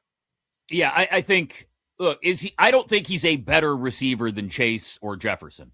I think obviously Chase and Jefferson, the teams they've been on have dealt with different issues, and a lot of them have had to do with quarterback over the last couple of years. Burrow being injured, and the Vikings, drafting J.J. McCarthy. We'll see how that changes in Minnesota with Kyler Murray, and if Burrow is healthy for a full season, how it elevates Chase's game again. But I don't think he's the best wide receiver in the league right now. He is part of that elite tier, though. So him at least maybe temporarily passing Chase and Jefferson, I don't have a problem with. Like you said, the market resets itself at every position when one of these extensions comes up. Assuming Puka Nacua gets an extension from the Rams, he would be the next one in line, Kate. Given some of the weird stuff we've seen going on with him off the field, if you were the Rams, would you necessarily race to get that done this offseason? That one, I love Puka, and I would race to get it done if it wasn't for some of these off the field things, but they seem to be popping up a little bit more frequently than you would like. And even goes back to just like tweets throughout the regular season or comments in press conferences that it takes headlines for a week and is a little bit of a distraction. And then obviously, the civil lawsuit that he is in right now. So I would have more reservations with Puka, still not a ton. I think he's among the elite receivers in the NFL. And Rams would be stupid to let him go in any capacity. So you're going to have to pay him at some point, but you better be confident that you can get these off-field issues wrapped up under control and have them not be an issue going forward if you're going to give him that type of money. Yeah, and you've got to figure it out, really, I would think, before the start of the season, too, entering the final year of his 4-year rookie contract. I think it gets done. I think he gets paid a lot of money. I think we're talking about a $40 million a year on average range.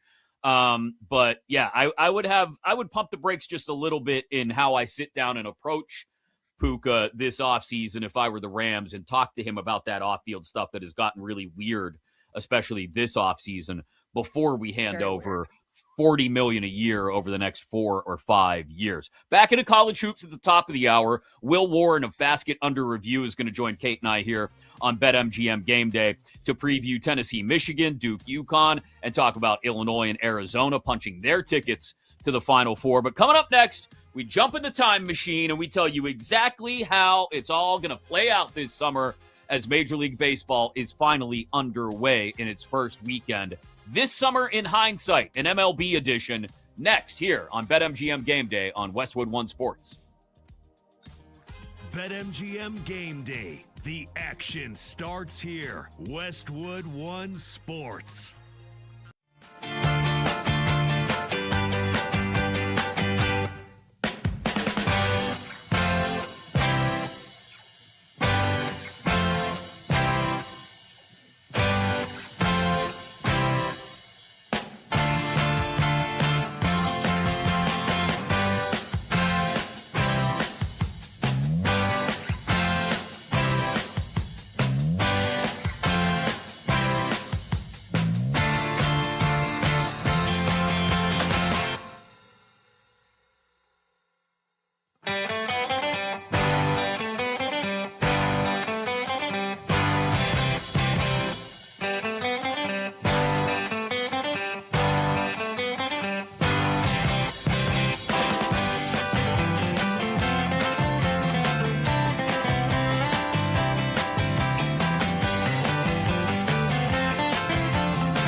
to get up to 88.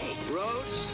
Where we're going, we don't need roads. Breaking down the biggest games and the smartest angles. This is BetMGM Game Day on Westwood One Sports. When you are lucky enough to have a time machine, you use it to your advantage, and we will do as such in just a moment here on BetMGM Game Day. Chris Mack alongside Kate Constable on Westwood One Sports, live across North America on Sirius XM Channel 375. Top of the hour, Will Warren of Basket Under Review will join us. Fantastic site if you're looking to read about the matchups left in the Elite Eight. Tennessee, Michigan, 2:15 Eastern, Duke, UConn, just after 5 p.m. Eastern. We'll also talk to him about what we've seen from Illinois and Arizona as they punched their tickets to Indy last night. That coming up at the top of the hour. This segment sponsored by Progressive Commercial Insurance, protecting your business vehicles 24/7. See if you can save at progressivecommercial.com. I mentioned a time machine, and we have a time machine that we are going to use to answer questions about how this summer's Major League Baseball season will play out. We'll travel to some key dates. It'll be imperceptible to you, the viewer on YouTube, and the listener on Westwood One Sports, that we have even left and gone anywhere. But Kate and I will jump in a DeLorean.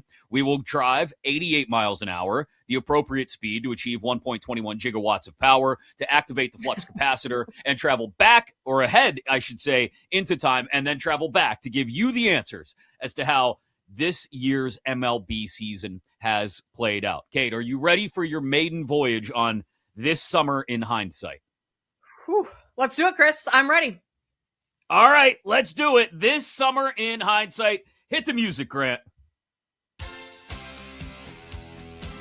The music that Kate claimed she would not recognize.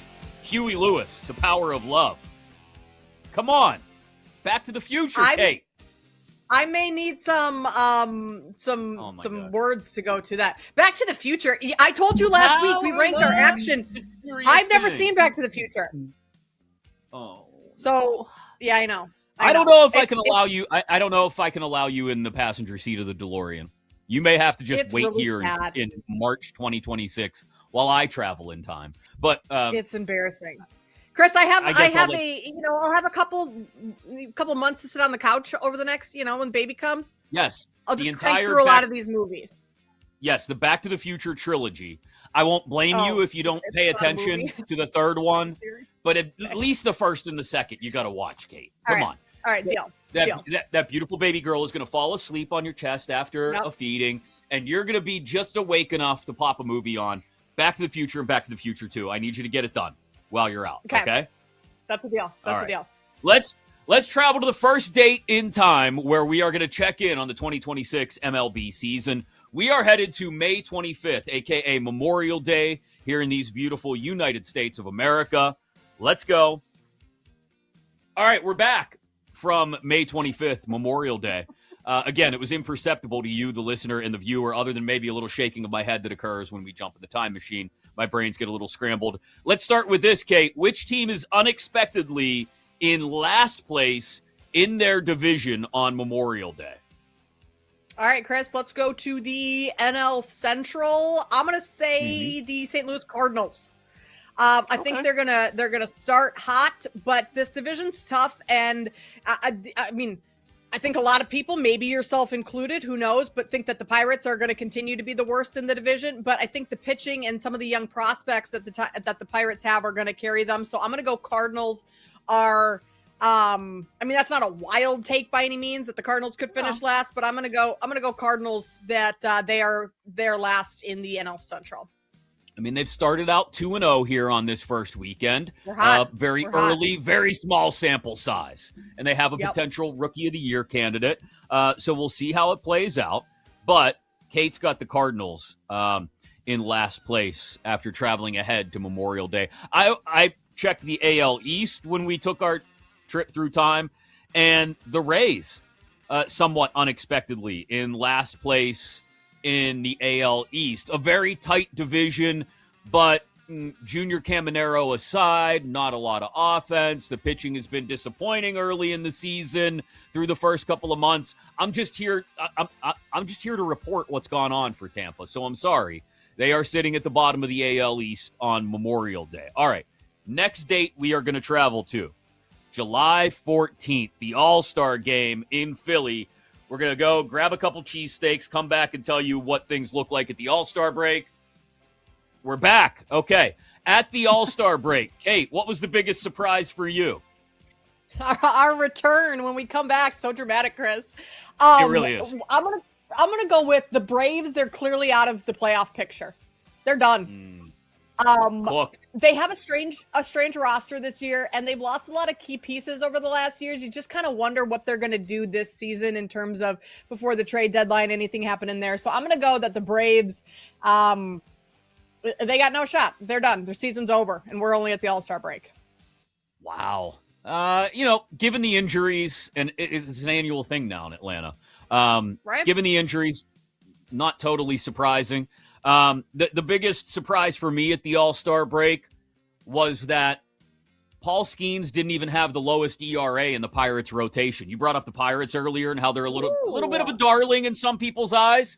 We saw him struggle a lot. That first start on opening day, didn't even get out of the first inning against the Mets. Sure, the gloves behind him, particularly the one that O'Neal Cruz attempts to use to field baseballs in center field, did not help him a great deal.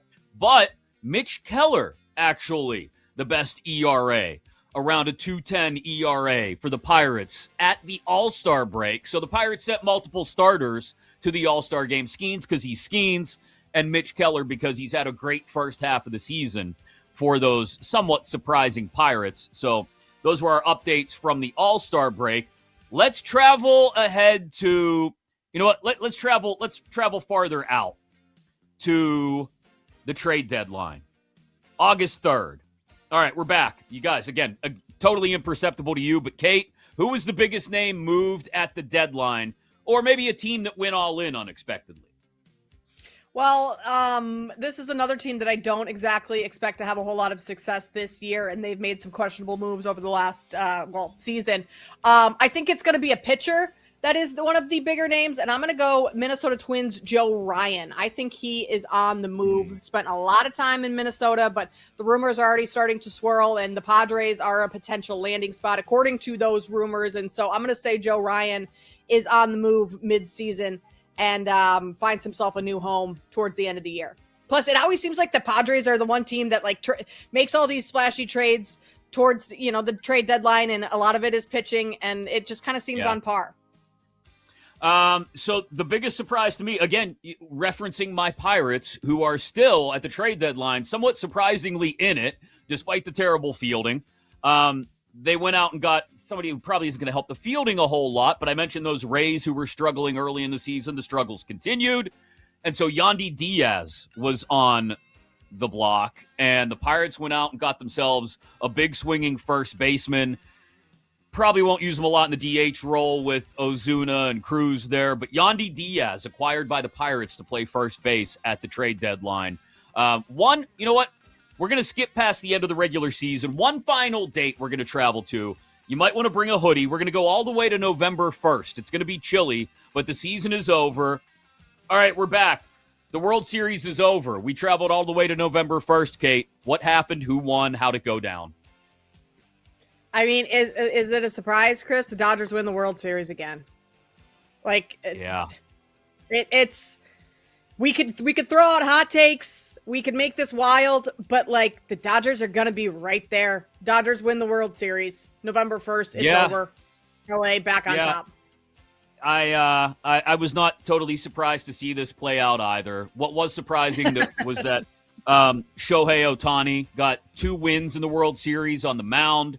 Also, 3 home runs in the World Series, and pulled the Yamamoto and came in Game 7 to close things out, pitched the final inning as well. So just typical Shohei being Shohei kind of stuff. Dodgers beat the Mariners in 7 games. Game 7 in L.A., closed it out against that great Mariners pitching staff, and did, in fact, win the World Series.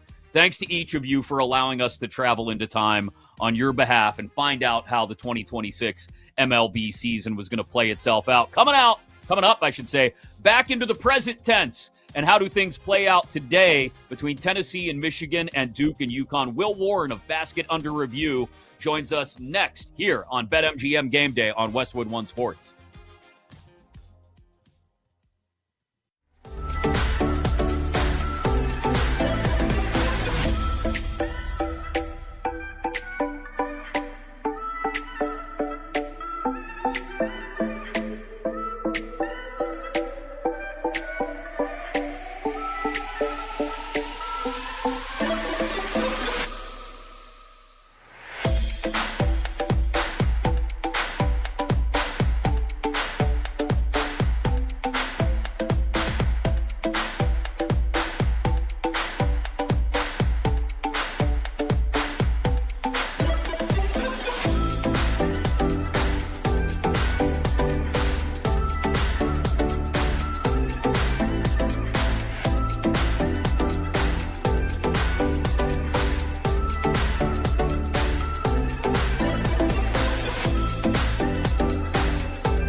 From kickoff to cash out, your weekend sports destination is BetMGM Gameday on Westwood One Sports.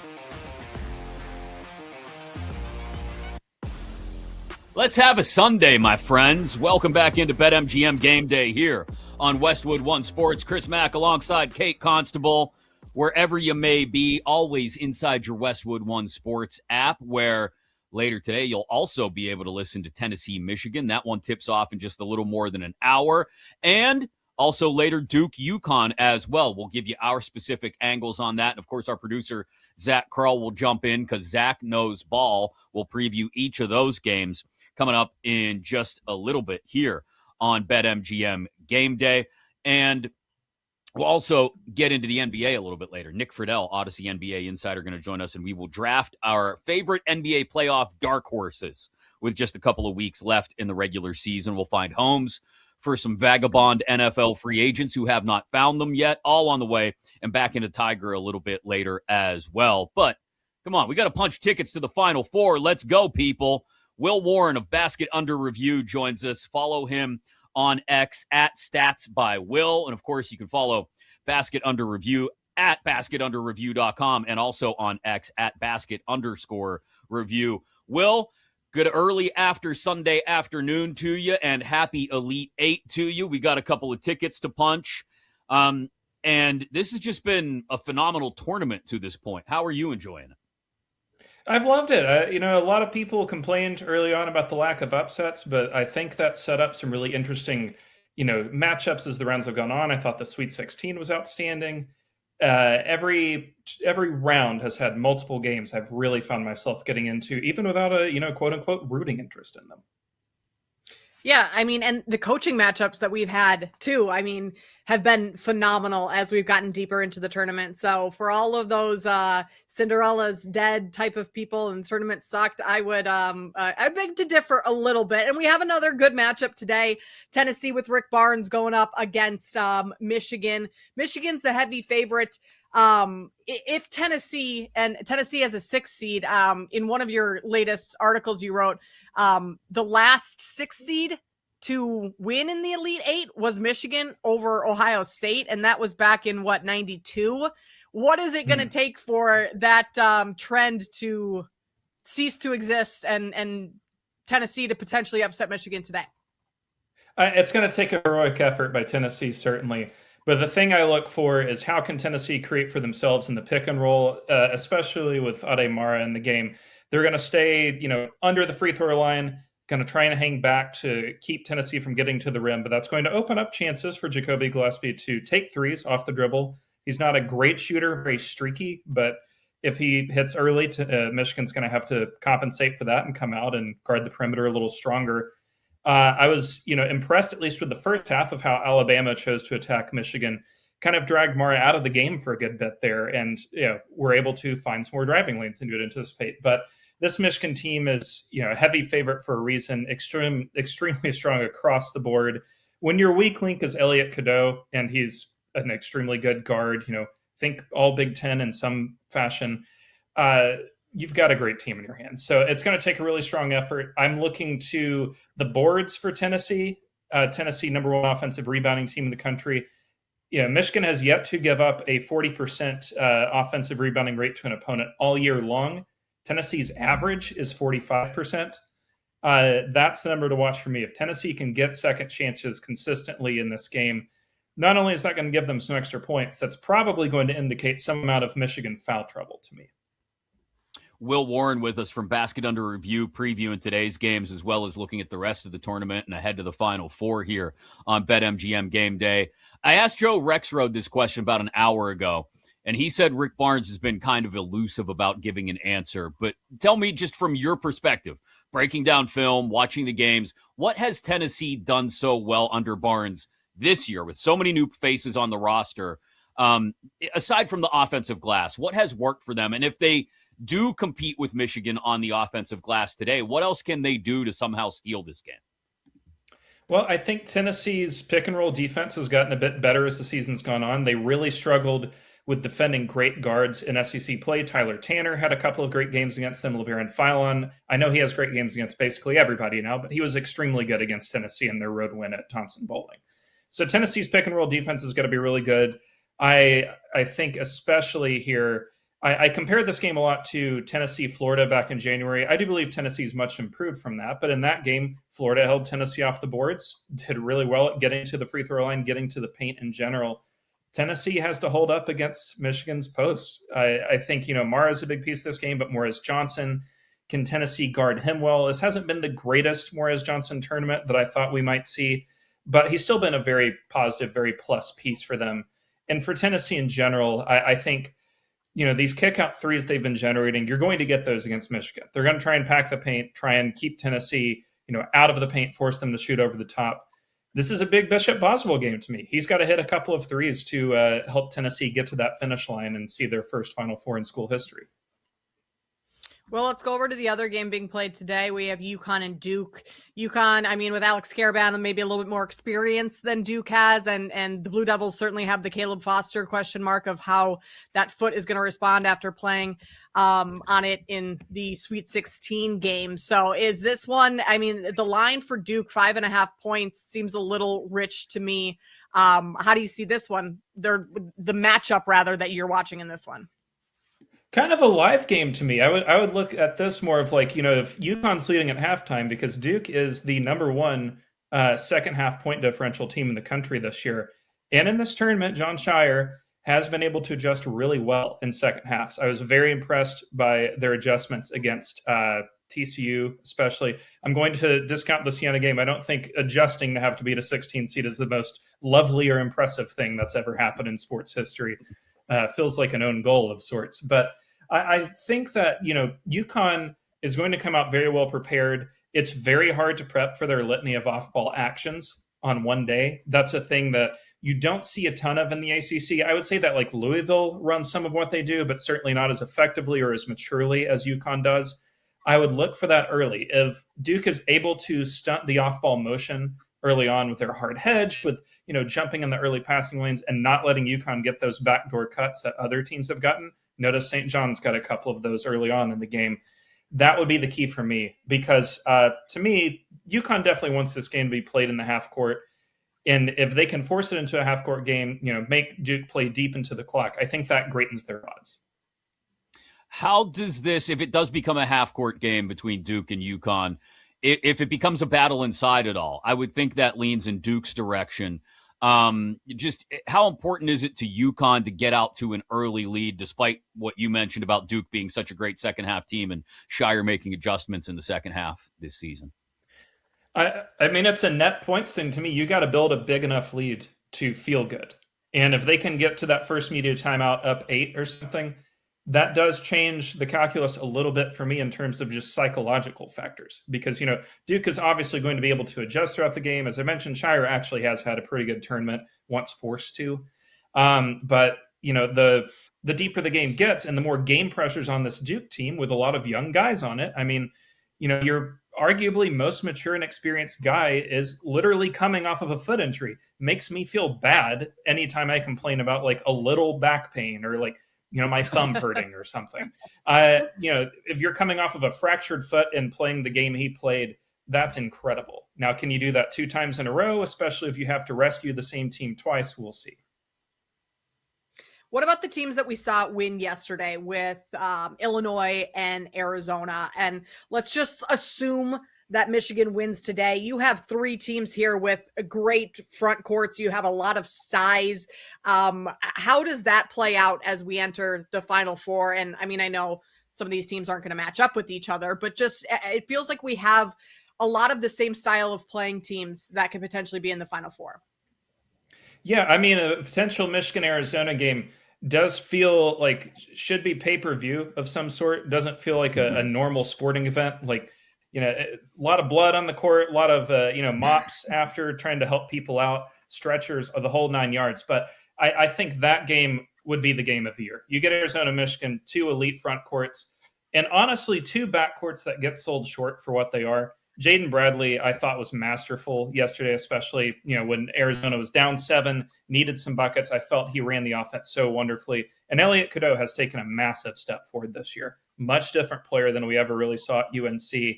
And, I mean, we noticed even in the Alabama game, Alabama did try to stay off of him and force him to shoot, and he made them. He's really improved as a player, gotten a lot better.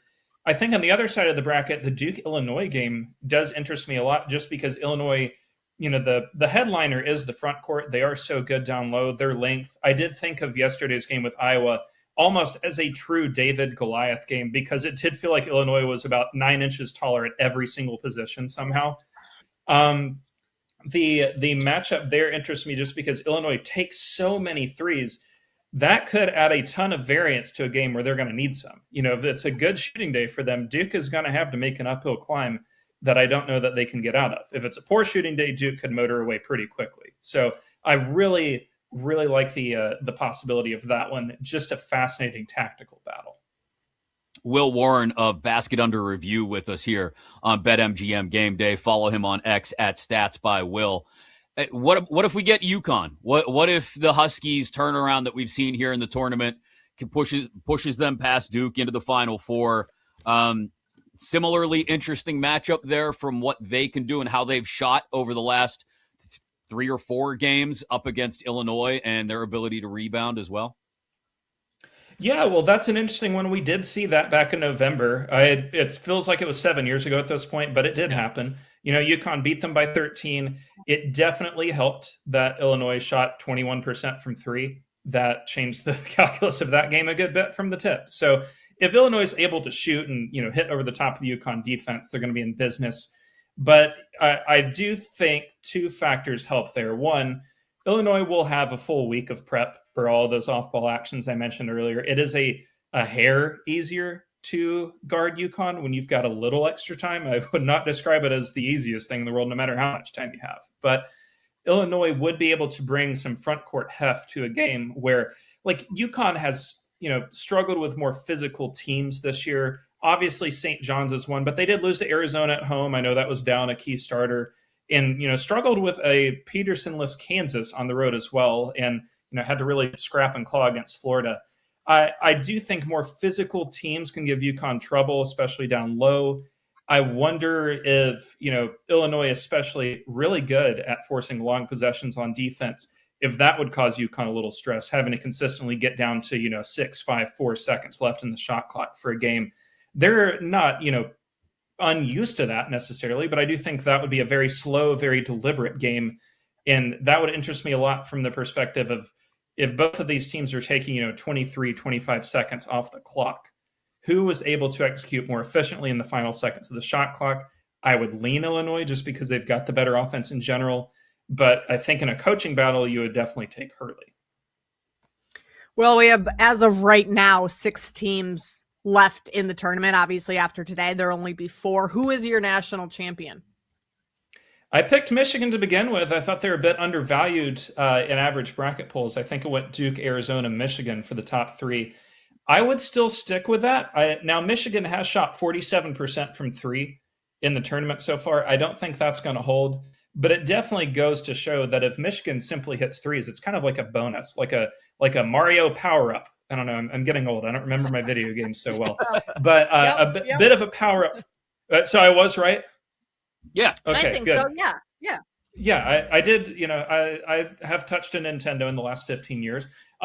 So for Michigan, they're going to dominate from 2 no matter what, almost regardless who they play. I think even against Arizona, despite Arizona's late front court, they still hold the edge there. If they hit threes, it's like a bonus. So I just feel like in the average game, Michigan has the highest floor. I look at the types of games they lost this year. There's no penalty for losing to Duke on a neutral court. Wisconsin seems like it was a bit of a 3-point variance affair where they just kind of got outshot. Purdue, looking back on that, very funny game to watch back where in the postgame, Dusty is complaining about how unbelievably physical that game was and how much they let go on the court, officiating-wise. We'll see how that goes with Tennessee today because Tennessee, no stranger to physicality. But I still would take Michigan over the rest, especially with Duke's injury concerns. And just because I do feel that Michigan is perhaps a like 2% better version of what Arizona is just by a hair. Will, I wanted to ask, we talked about it a little bit last week, and this is not necessarily ball on the floor. This is off the floor. But Mark Few mentioned it after Gonzaga's loss. He talked about just the difference in resources available to certain programs right after they lost to Texas. And he wasn't trying to take anything away from Sean Miller and the Longhorns, but there is a clear disparity now when we get to the Sweet 16 and it's all power conference teams. Just how do you suspect the NIL landscape continues to affect the complexion of the tournament in future years, and whether we continue? People have said Cinderella is dead. I think you could make an argument Iowa and maybe Tennessee serve that role, at least in the Elite Eight. But is there still a possibility for the mid-majors and the small conference teams to go on the runs that we haven't seen in the last couple of tournaments?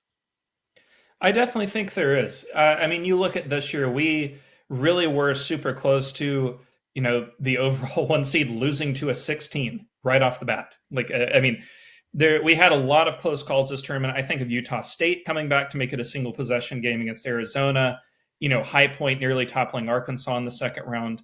I do think that it's still possible, but I do think at the same time, we'll have to sort of change the way we frame Cinderellas. Like, to me, I know Iowa's a Big Ten team with a Big Ten budget, but they are Cinderella-esque in the sense that a lot of their roster was at Drake last year, or some of it was at a D2 school 2 years ago.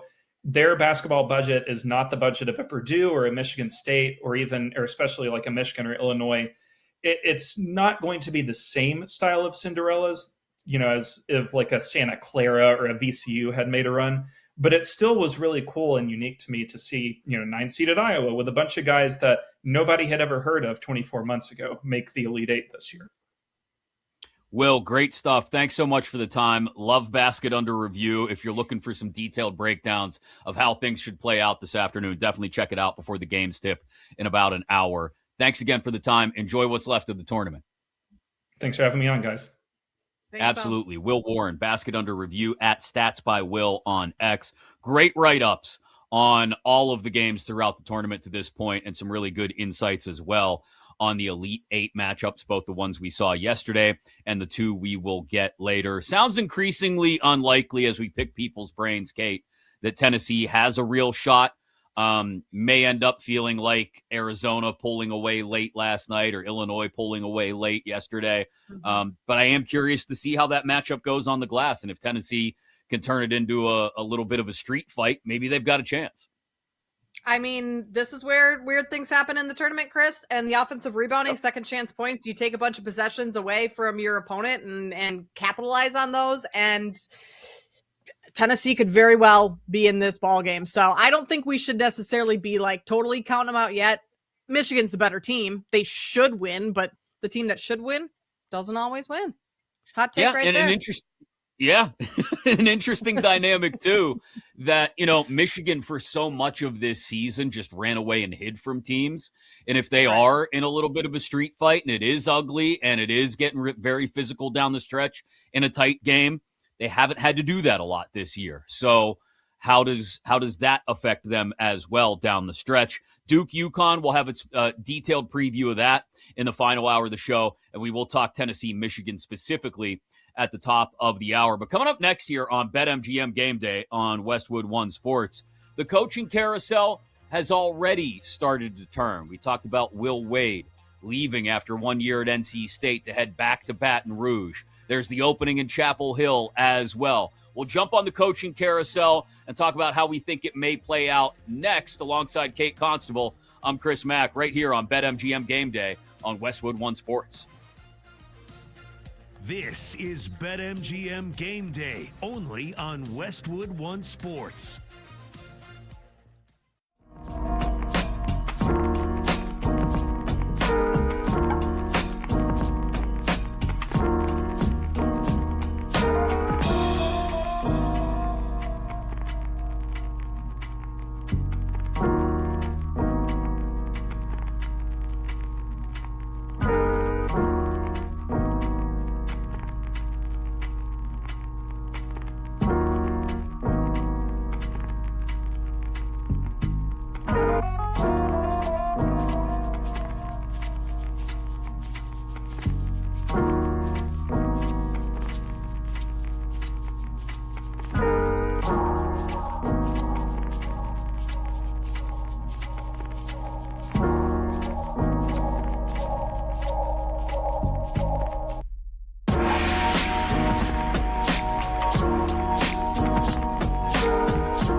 The bets, the breakdowns, the big games. BetMGM Game Day continues on Westwood One Sports.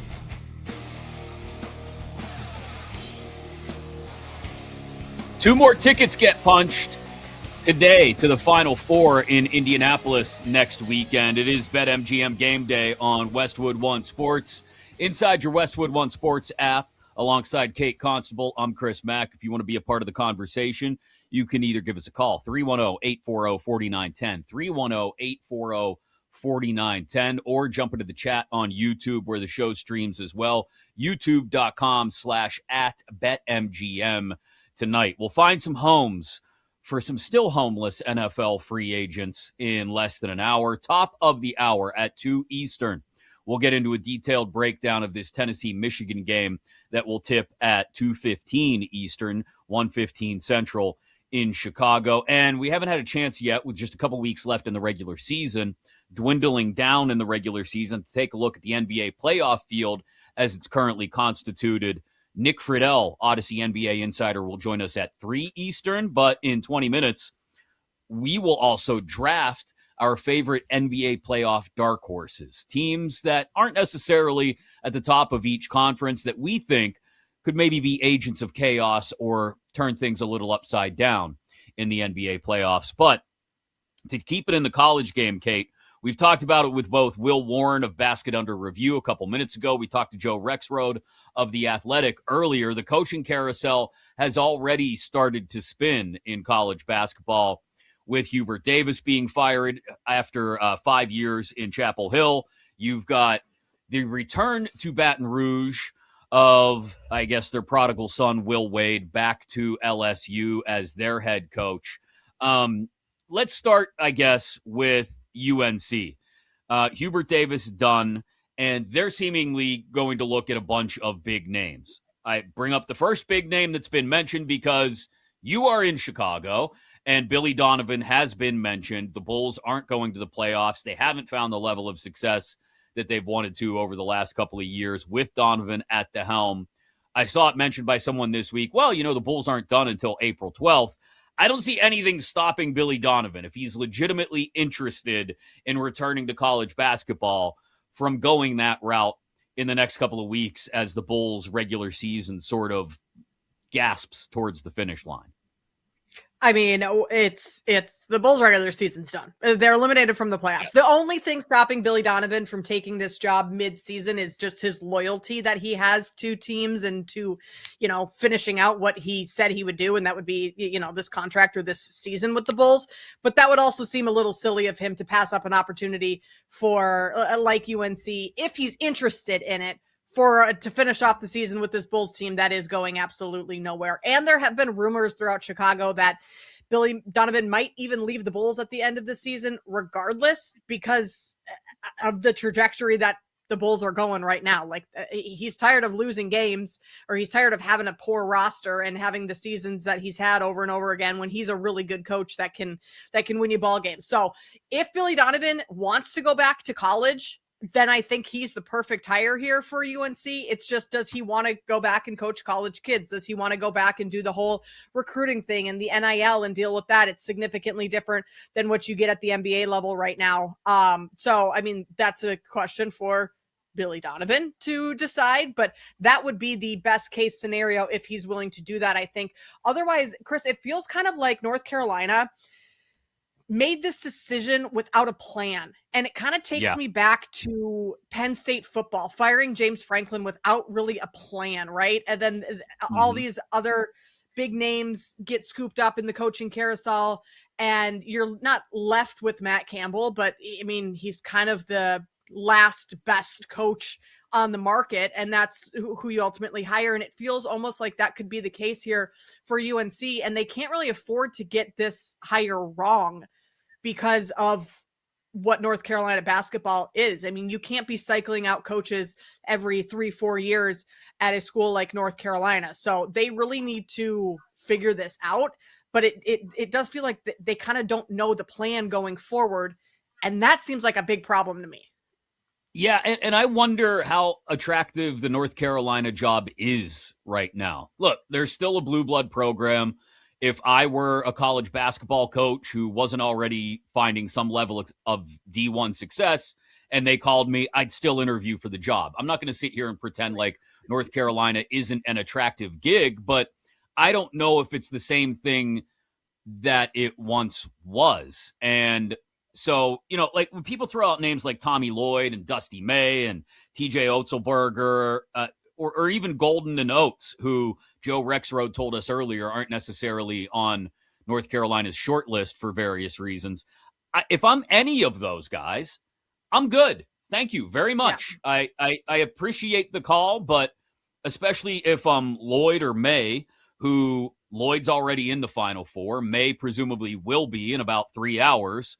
No thanks. I'm good.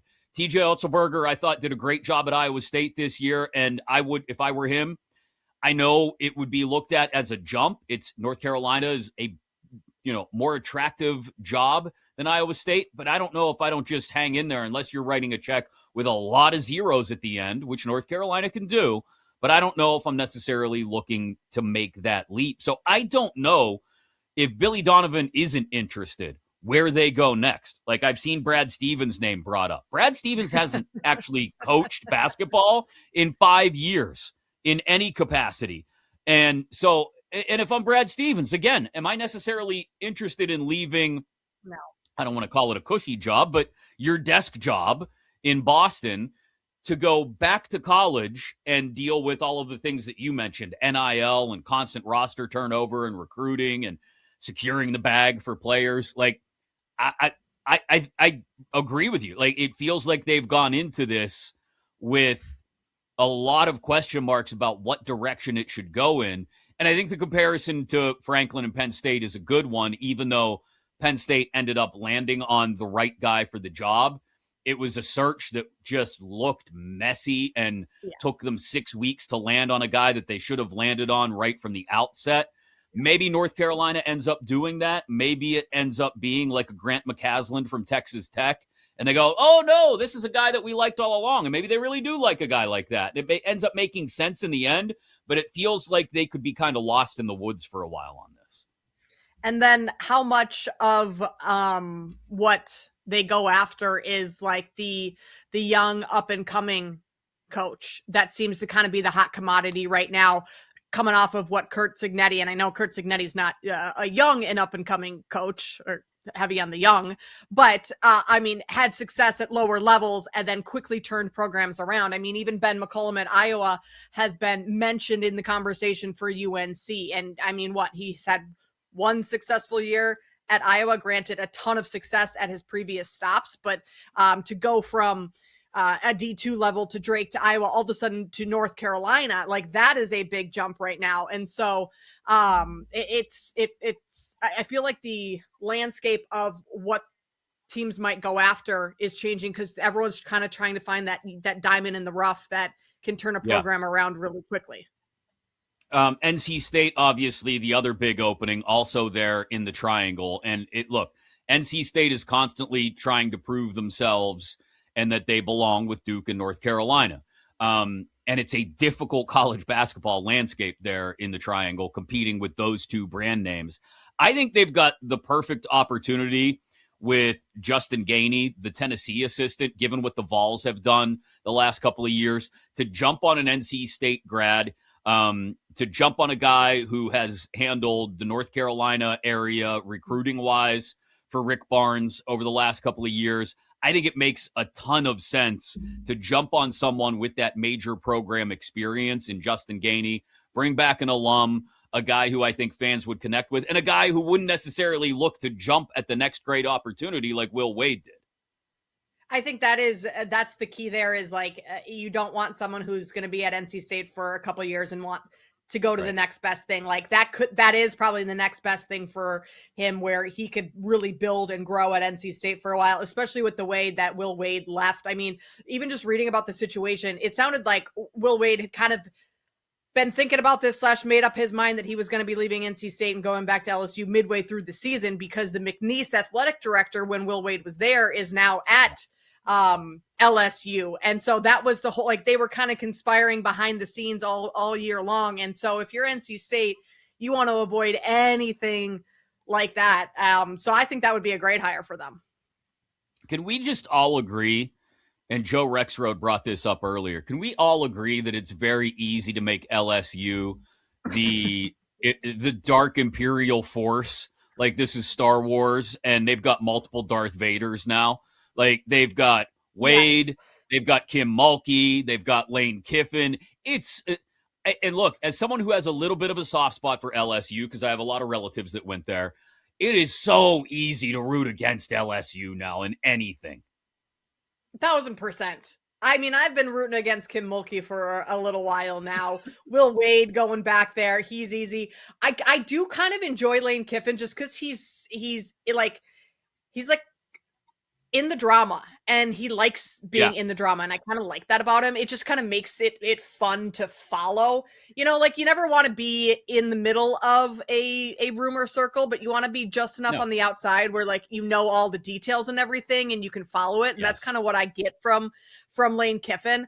But I mean, if you're talking a trio of head coaches at a single school, they have to be at the very top of the list of ones to hate, like the villains. And if they all kind of like become friends and conspire, like they're that's kind of a powerhouse. They're going to start having like not team dinners, like coaches dinners. The three of them all hang out on the weekends. Like that would be unbelievable. Yeah.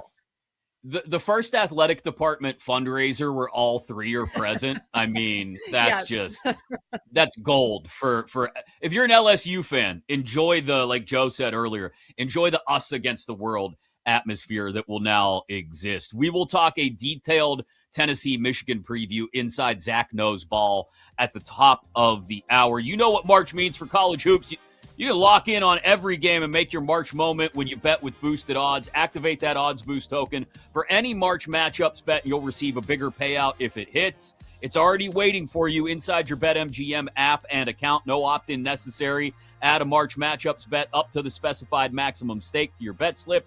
Activate the token. If you win with that token activated, you'll score extra winnings inside your BetMGM app. On to the NBA playoffs, which are right around the corner. Teams that aren't necessarily at the top of the standings that we think could create some chaos inside the NBA playoffs. We'll draft our favorite NBA playoff dark horses next here on BetMGM Game Day. This is BetMGM Game Day, only on Westwood One Sports.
The bets, the breakdowns, the big games. BetMGM Game Day continues on Westwood One Sports.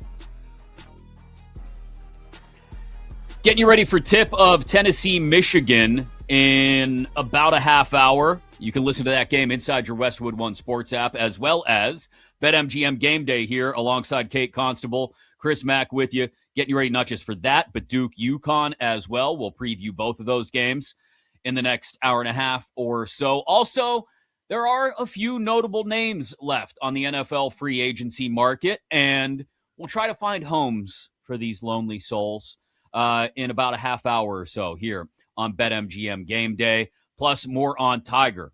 What will his legacy end up being with all of these issues away from the golf course over the last half or so of his career? Nick Friedel of The Athletic, Odyssey NBA Insider, going to join us at 3 Eastern as well. Love catching up with him and talking about the complexion of things in both the East and the West as we get closer and closer to the NBA playoffs. We thought we would jump into the conversation, though, by holding one of our BetMGM Game Day drafts in picking NBA playoff dark horses. We'll leave that definition kind of wide open somewhat, Kate. You can, if you want to nominate someone as a dark horse in the NBA playoff picture, you can. But I think mostly we're going to stay away from the big names. Obviously, the Thunder, the Spurs, the Celtics, the Pistons, the Knicks, probably not really dark horses, but most of the other teams that are involved in the conversation right now could probably be nominated. So we'll do that. This segment sponsored by Progressive Insurance. Save on commercial auto insurance from Progressive by getting a fast quote now at progressivecommercial.com. I will let you go first, Miss Constable. The floor is yours. The first team you'll be looking at as a possible NBA playoff dark horse. Who do you have? All right, Chris. Well, going off of the dark horse definition in my mind, I'm going to go with any team that's currently in the play-in, because you're right. Like, okay. I can't call the Lakers a dark horse. They've been playing great lately. I mean, even Minnesota at 5. So I'm going to go a little bit further down. And my dark horses aren't necessarily teams that are realistic to win a title, but could make a deeper playoff run than expected. Sure. And so to start things off, I'm going to go with number 10 in the Eastern Conference, the Charlotte Hornets. Woo! Charlotte Hornets have quietly been really good since, and maybe quietly, I mean, that's not even, maybe they've just been really good since the All-Star break. In terms of their numbers. They have the best offensive rating since the All-Star break, and they are 7th in defensive rating, which is not something that you expect from the Charlotte Hornets at all. So they've been good. And then if the playoffs were to start today, you get the Detroit Pistons, and is Cade Cunningham going to be healthy? Is he going to be on the floor? So that is my dark horse in one of them in the East. You want me to run through all 3 here? Well, it's a draft, Kate. I get to pick next. Come on. Okay, we're drafting. Okay. All right, I got you. You're trying to steal all the picks up front here. New lottery system here, Chris. Yeah, new lottery. Yeah, just tank everything so you get the top 3 picks. I am going to go with, it feels like dark horses traditionally come out of that Southeast division in the Eastern Conference. So I'm going to go with another one. And I know they're not a play-in team, but they're right on the edge. They could end up in the play-in. The Atlanta Hawks are the 6th seed in the East. I'm going to go with the Hawks. I mentioned them last week as a team that could be like a little agent of chaos in the first round of the playoffs, depending on how things line up. Right now, they would get a first-round series against the Knicks, but the way they have played, not just since the All-Star break, but really pre-All-Star break, when they finally dispatched Trae Young to Washington, it feels like they finally found a bit of a personality. It really does. They've been red hot as of late. Losses on the road to Boston and Houston are the only 2 they have since February 20th. And they look really good offensively. They're hitting everything. Jalen Johnson obviously is the key to that. And I think as he continues to lead the way, you've seen better play out of Nickeil Alexander-Walker. CJ McCollum is a veteran presence there as well. I just really like what they've done, the Hawks. in finding their personality. I said it last week. I think they're frisky going into the first round, depending on who they match up with, especially if it's a Knicks team. I'm not going to sit here and tell you I expect the Hawks to knock off the Knicks, but I also wouldn't be totally shocked if they got hot shooting or remained hot into the playoffs, I guess I should say, and really gave somebody a run for their money and maybe even stole a first-round series. So I'll go with the Hawks as my first pick. Who's second on your list? Okay, I like that. And yeah, I have no problem with that 6, not being in the play-in, because I lied to you, and my second pick is not in the play-in right now either. It's the team right above the Hawks, and that's the Toronto Raptors. Defensively, a really good team. What wins in the playoffs? Defense. Their offense isn't all that far behind. I mean, they're league average in offense, but I think they also have some, more veteran players, there's some experience, and maybe not necessarily deep playoff experience, but RJ Barrett's been around for a long time. Scotty Barnes, like they've played together for a long time. So I'm going to go with the Toronto Raptors as my second team that could be a potential dark horse in the NBA playoffs. I like that call. That's a good one, and definitely worthy of not sticking to the play-in portion of the standings. So that's a good call. And the Eastern Conference is going to be popular here, I feel, in this draft, because I'm going to stay there. Again, another team that is right on the edge of the play-in, a half game into the play-in. They're 7th right now in the East. Can we pretend like anybody is going to be excited if they have to see the Sixers in the first round? No. They're not. Look, we can make jokes all we want about how available Embiid is going to be, but you got Paul George back now. You got just enough time for him to maybe ramp up for the playoffs. Tyrese Maxey is always dangerous and can take over a series, let alone a game. So if the Sixers really continue to hit their stride, they've won 7 out of their last 10. The Sixers could not just climb out of the play-in. They could be that team that's in the 6th seed and headed to face the Knicks in the first round. Knicks-Sixers in the first round would just be a classic rivalry matchup, even if they come out of the play-in and they're the 7th seed and they go to Boston, or something weird happens and they're the 8th seed and headed to Detroit. There's an opportunity for an experienced team, even dealing with all they've dealt with this season, to go into Detroit, probably without Cunningham in the first round, and take advantage of an inexperienced team in the first round of the playoffs. I could see the Sixers definitely being that agent of chaos, as it were, in the entire Eastern Conference playoffs. Again, not a team I would ticket for the finals, but would we be shocked if they, say, fell to the 8th seed because of the play-in, upset Detroit in the first round, and then all of a sudden got a look at Cleveland or Toronto or Atlanta in the second round and won that series as well based off Tyrese Maxey getting hot, and all of a sudden they find themselves in the Eastern Conference Finals? I wouldn't be totally shocked. I think the Sixers, Chris, that's a great call, is one of the most dangerous first-round teams to see, because as the playoffs go on, they're going to get decreasingly or increasingly worse. They're going to decrease because the wear and tear on Joel Embiid, that's what happens every year, right? But in the very first round of the playoffs, he's somewhat, can you call it fresh? And that's when that team is dangerous. So I think that's a great call for the Sixers to be a potential dark horse in upsetting someone early on. For my third, I'm going to go Western Conference here. I feel like we have to pull someone from there. And I'm going to go at the number 8 seed currently, the LA Clippers. I mean, this is just a team that Ty Lue is a great coach. He's coached in the postseason plenty. I trust him in his decision-making. And then you have Kawhi Leonard. And if Kawhi stays healthy, and I know that's always a big if, but he's been healthy this season. If he goes scorched earth, kind of like he did in the All-Star game, or even, a lot of those games leading up to it, he had a great first half of the year. He's someone that could carry this team into a deeper spot. Now, I would prefer them not to play the Thunder in the first round. That would be ideal, right? But I think that there are a couple other teams, if they can kind of situate themselves in a different spot in the play-in or the playoffs, and maybe see the Lakers in the first round or something like that, I think they could get past them.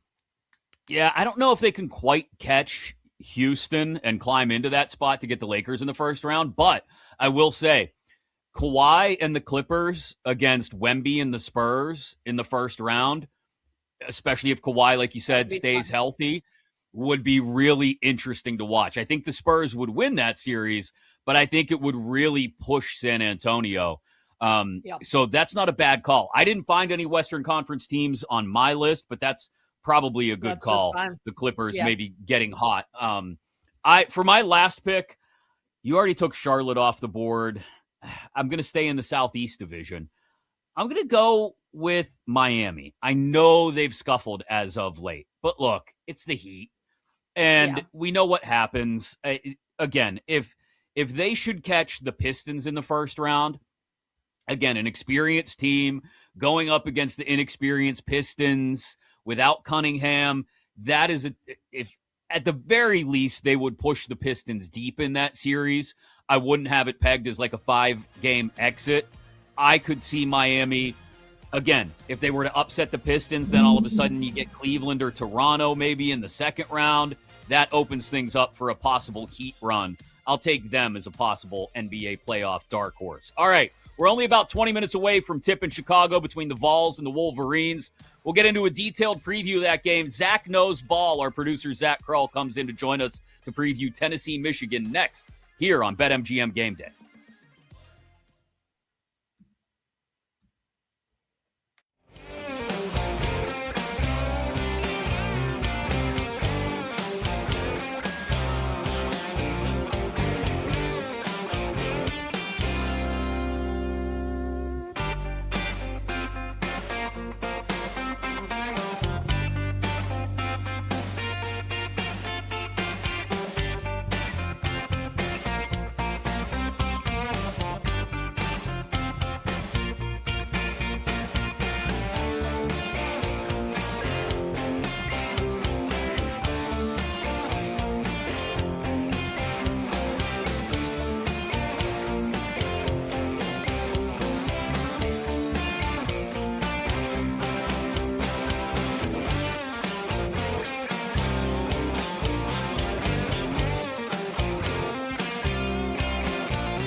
Look, I think Michigan at its highest level is as good as anyone. I mean, I guess I could say the same about Arizona. So we may be looking at a Titanic national semifinal, but, you know, Michigan's a lot better than Tennessee. From kickoff to cash out, your weekend sports destination is BetMGM Game Day on Westwood One Sports. That was Joe Rexrode of The Athletic just a couple hours ago here on BetMGM Game Day, talking about the matchup between Tennessee and Michigan that tips off in about 15 minutes in Chicago. Welcome back in here on Westwood One Sports. Chris Mack alongside Kate Constable. Don't forget, wherever you may be, we're right there on Sirius XM across North America on channel 375. Coming up in 20 minutes, there are still some NFL free agents who don't have a home. And for just 39 cents, the price of a cup of coffee, you could help find them a home. We find homes for still homeless NFL free agents. And I see if I can maybe tug on your heartstrings just a little bit. Coming up in 20 minutes here on BetMGM Game Day before 3 Eastern. So within the next hour, we'll get back into the conversation about Tiger Woods. What exactly will the legacy of Tiger be after the second half of his career has gone the way it has, with another incident behind the wheel down on Jupiter Island in Florida earlier this week? Nick Friedel, Odyssey NBA insider, joins us in 1 hour. We'll get back into talking about things in the stretch run in the NBA, with the regular season down under about 10 games for most teams, and how he's looking at it. Also, a detailed Duke-UConn preview on the way in the final hour here on BetMGM Game Day. But our producer, Zach Krull, he knows college basketball. He lives, eats, breathes, sleeps college basketball. And so we bring in Zach for Zach Knows Ball here on BetMGM Game Day to talk about this matchup between Tennessee and Michigan. We talked to both Will Warren an hour ago, and as we heard Joe Rexrode a little bit earlier in the show, Zach, about just how difficult it might be for the Vols to get a scare into the Wolverines here this afternoon. But realistically, is there a way for Tennessee, other than competing with Michigan on the offensive glass, is there a way that you can see for Tennessee to somehow shock the world and upset the Wolverines this afternoon? I actually think there is, Chris, and here's how I'll make the case. Not only in college basketball, but in sports in general, I'm just a firm believer in no matter who you are, if you keep making the playoffs or if you keep making the tournament and you just keep knocking on the door, you're eventually bound to break through. And this is Rick Barnes' third straight Elite Eight. They've been to 4 straight Sweet 16s. Pretty good for a guy that has a reputation of not being great in the tournament. And I just feel like when it comes to this Tennessee team, they're on a magical run. Like, I know their win over Iowa State was pretty dominant, and a lot of people have said, oh, if Iowa State had Joshua Jefferson, maybe that result is different. I don't know. I thought Tennessee was the better team from start to finish. And also, they have the clear point guard advantage. I know Will mentioned Elliot Cadeau, and he's definitely improved compared to his days at North Carolina, but Jacoby Gillespie, this is a guy who started on Maryland last year, who was also a Sweet 16 team. That guy, in my opinion, is the best player on the floor today, and Tennessee does have the size to match up with Michigan. Also, I just realized this too. Dusty May, Michigan's coach, when he was at Florida Atlantic, they beat Tennessee in the Sweet 16 that year in the middle of their tournament run. So Rick Barnes owes him one too. I think Tennessee could win. I really do. I think they're a live dog today, and I think they cover 8.5. I mean, hearing, dang, I'm blanking this. Here's a pregnancy brain. The head coach for Illinois. What's his Brad name? Underwood. Brad Underwood. Brad Underwood, thank you. Gosh, that's so embarrassing. But hearing his post game yesterday, the interview, and I didn't realize he was an assistant coach at lower levels for 25 years before becoming a head coach. Talk about knocking on the door and just kind of waiting for your opportunity. So it's certainly those types of things do happen in the tournament, Zach. And I'm going to totally put you on the spot here. If you want to claim pregnancy brain as well, you can do that here. But I know we talk about Tennessee being a top offensive rebounding team. If there's anyone, any props that you have in this game, are there any rebounding, player type props? And again, I'm putting you on the spot here. I don't know if you bet player props, but would you go after rebounding? Would you go after player threes? Anything like that stands out to you? Like what Will said about Bishop Boswell, when Tennessee beat Virginia, he made 4 threes, kind of an uncharacteristic out of body experience. I don't know if he'll do that today, but I think he needs to have a big game. And when it comes to Tennessee's bigs, they are one of the few front courts in the country that at least have the bodies to compete with Michigan. I think that was Alabama's problem, especially in the second half. But Felix Okpara, JP Estrella, and all those guys are phenomenal players. And Nate Ament, we know his size too, playing at the 3. So Tennessee, from just a size standpoint, they have everything they need to at least compete with Michigan, and they have a great point guard in Gillespie. So the more I think about this, an underdog has to win, right? I know that this tournament's been very chalky. I know last tournament was very chalky, but I give Tennessee a chance today. I do. Yeah, I'm curious to see how they try to take Lendeborg out of the game. You can't take him totally out of the game. But how they try to limit him, knowing his range, and he's effective from anywhere on the floor. So I don't know how you do that. Barnes has figured out a lot this year with this Vols team. I don't know how you take Lendeborg totally out of it, Zach. If they can, then that's one of the keys to unlocking this thing. I don't know if there's a smart way to go about that, though, without making yourself vulnerable somewhere else. Yeah, and Yaxel was great in that game against Alabama, really took advantage of his mismatches. And I'm curious to see what his NBA draft stock looks like. I think he's one of the more fascinating NBA players coming into a draft I could remember in a long time, because he has all the skill, he has all the attributes, but he's also 23 in a loaded draft filled with bright, young potential players. I'm curious to see where he ends up going in the draft, but I think his play in this tournament has, if not, it's definitely raised his stock. So here's something I just as soon as you mentioned that, Zach, out of sheer morbid curiosity, I pulled up the first NBA mock draft I could find, and it's got Lendeborg going to Miami. Could you imagine Yaxel Lendeborg in Eric Spoelstra's hands and what he could provide he's been, for me anyway, the most compelling player to watch, not just in the tournament, but down the stretch of the regular season, through the conference tournament, the conference championship week, and now into the NCAA tournament. And I think what you point out about this being a stacked draft, he's a little older, right?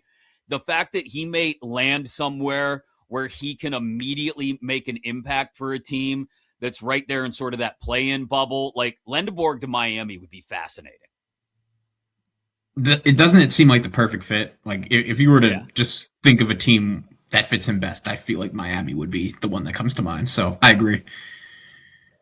Zach, coaching matchup today. Who's the better coach? I mean, Rick Barnes has more tournament experience. Dusty May has taken an FIU team to the Final Four. Who's the better coach today? Question, and I actually think I'm going to throw this at you. I think Dusty May should be North Carolina's number 1 target. I agree with what some of our guests said earlier about Nate Oates and Todd Golden not being great fits at North Carolina, because those guys they've had some trouble off the court, whether it's themselves or with some of their players, and that doesn't fit North Carolina. You can't even remember the last time a North Carolina basketball player got in trouble off the court, and I think Dusty May is a guy that fits that mold as well. He's never had a player get in trouble. He's an elite coach. I still think North Carolina is a great brand, so I think he's an elite coach, and he should be North Carolina's number 1 target. When it comes to Rick Barnes, he's actually from North Carolina. He was asked a question at the press conference earlier in the week about the North Carolina job and the fact that he's one of the few coaches still coaching in this tournament that might not even be considered, and he made a joke saying he was from North Carolina, but If he was a few years younger, maybe he'd be in that category. But I think both these coaches are great. I don't really see a full advantage one way or the other. Yeah, and if I'm Dusty May, I don't know if, like I said earlier, I don't know if I'm necessarily jumping. Look, again, it's North Carolina. It is the brand is what it is, but you're going to get the financial. Not that you won't get it in Chapel Hill. You're going to get the financial backing in Ann Arbor to go out and put together the roster that he's put together this year, especially with a Final Four or maybe national championship run. I don't know if I'm Dusty May, if I'm looking to parlay that into starting all over again in Chapel Hill, Zach. But it's North Carolina. Like, if Michael Jordan calls you up on the phone, how do you say no? And then Jalen Rose calls you. Yeah. Which one's the question is? I take the call over MJ. Yeah. Personally, I still think North Carolina is a top 3 job in the country. And one of those jobs where, and I think this is why John Calipari said this a long time ago, like the reason why he took the Kentucky job back in the day when he had Memphis rolling was because he said it's one of the only 2 or 3 jobs in the country where no matter where you are prior to that, if they call you, you're at least picking it up and you're at least considering it. And they made him an offer he couldn't refuse. I put North Carolina in that category, and I do think Dusty May, a big reason why I think North Carolina was so aggressive on moving on from Hubert Davis is because of the success that John Shire has been having at Duke. And really, since North Carolina sent Coach K into retirement, it's crazy to see the 2 trajectories that those 2 programs have gone in, one in a good way, one in a bad way. I think Dusty May is one of those few coaches where North Carolina could hire him and say, okay, we have our version of John Shire and the rivalry is back. Zach, I know we are going to talk a little Duke UConn later on in the show, so we'll save that. But the winner of this game this afternoon will play Arizona. I mean, I think it's the easy answer is to say Michigan-Arizona would be a better matchup than Arizona-Tennessee and more competitive.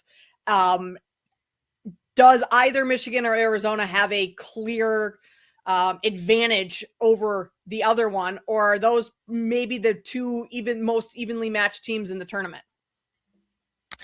Yeah, I think it has the potential to be the game of the year. Like, these 2 teams have been 2 of the best teams in the country all season long. Their front courts are their advantage. The more I think about the matchup, though, like, Elliot Cadeau is just the key for Michigan for me because I want to give him credit. He's really improved, and he's been really good in this tournament. I've been impressed with him. But he's had some up and downs at North Carolina. And then also, it depends how much value you put into that Duke game when Michigan lost to them earlier this year. That was like that non-conference game at the beginning of February, and he was awful in that Duke game. Like, he was, I thought, the reason why they lost. You look at Arizona, Jaden Bradley, veteran point guard, Big 12 player of the year. I thought he was phenomenal last night against Purdue. So I would give Arizona the slight edge just because of point guard. But again, let's see what Michigan does today against Tennessee. I don't think it's going to be some easy win for them. Yeah, so back to that for just a second, Zach. If Tennessee pulls off what a lot of people think is the impossible and wins this game against Michigan, not only is it, I don't want to call it a crown, it's up near the top of the list for Rick Barnes' career achievements to take this team to the Final Four, I think, and to upset Michigan along the way. Would they stand any chance against Arizona? Probably not. I would think that's where the run comes to an end. But if they somehow beat Michigan, why couldn't they? Jacoby Gillespie, He might be the most underrated player in this tournament. I mean, this guy is a senior point guard. He's their leading scorer. And the thing that's crazy about this Tennessee team is I feel like the last 2 years they've had better teams. They've had better rosters, more talent, but they just ran into Zach Edey and Purdue. They ran into Kelvin Sampson and a Houston team that was seconds away from winning a national championship last year. This year's team doesn't really have the same depth or the same talent, but they've come together and have played their best basketball at the right time, and sometimes that's all that matters. Zach, you mentioned you think Tennessee could cover the 8.5, potentially win outright. Let's talk about the total in this one, 146.5. We know Tennessee likes to play at a slower pace, and their defense is kind of their calling card. Are we looking at an over and under here in terms of the total 146.5? I wouldn't lean the under, but I don't feel great either way. I hear what you're saying. Tennessee's going to want to slow down the pace, but Michigan, their offense has been unreal in this tournament. And also their three-point defense has been pretty vulnerable. Alabama in the first half was able to take advantage of that, and they even had the lead at halftime. So I'm going to stay away from the total. I don't really feel great about it one way or the other, but Tennessee plus 8.5 would be my top lean here. Before we let you run, Zach, and we'll pull you back in for Duke UConn later. That same random mock draft that I pulled up, I know both of you will get a kick out of this. Bennett Sturts to Oklahoma City at 18. Oh, I love that. That's awesome. That feels like he would be a perfect fit. Just like his gritty style of play too. Team guy. Gosh, Oklahoma City's going to be so good for so long. I like that fit. Kate, I do have a question for you, though, and I saw this and it got me thinking. Did Bennett Sturts do enough in his 1 year at Iowa to get his number retired? Because he could be maybe the first ever player in college basketball history to have his number retired at 3 different schools, considering the success he had at Drake and at the D2 level as well. That would be something we've never seen before. That's a really interesting question and something I have not even considered whatsoever. But I think you're the first, you take an Iowa team to the Elite Eight. I mean, I want to say like 1980 was the last time Iowa went to the Elite Eight. So, I mean, it was a long time ago. So if there's anyone deserving of it, I think it's Bennett Sturts. But you're right. It's just one season there. Is one season enough? That would be the question. But I mean, this is the best. Fran McCaffrey was there for 15 years and never got this far. And I think you give Ben McCollum the majority of the credit there, but also, I mean, he's developed Bennett Sturts too, and into the player that he is, and the players have to be the one to actually play the game. So I think it could be a possibility. I hadn't considered that, Zach. That would be kind of wild. That's a great question. Who else is retired that we would recognize? Luka Garza, I think 55's retired. I want to say Roy Marble, and maybe Roy Marble Sr. BJ Armstrong, I think, number 10, he's retired.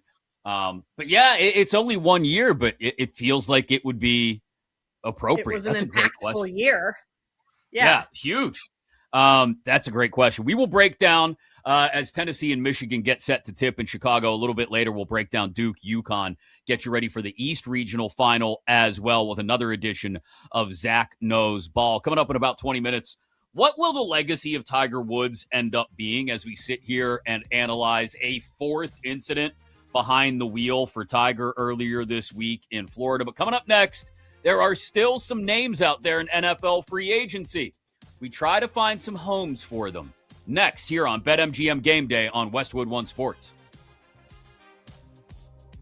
BetMGM Game Day. Make it legendary on Westwood One Sports.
The bets, the breakdowns, the big games. BetMGM Game Day continues on Westwood One Sports.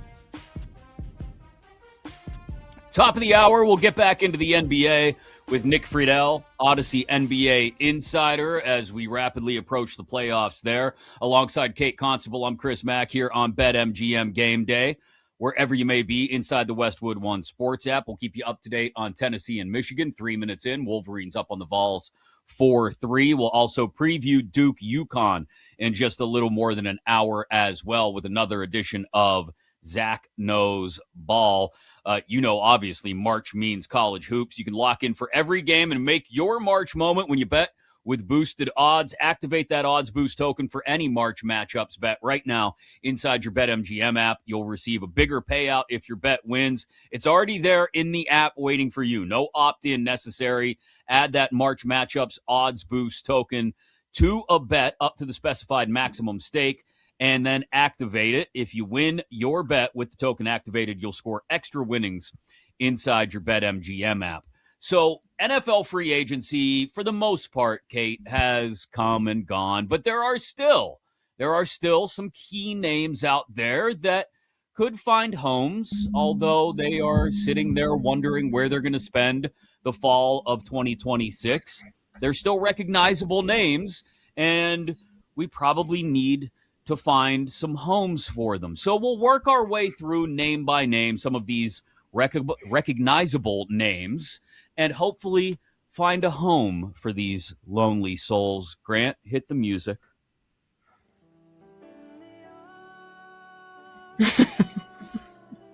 Oh, it's so sad.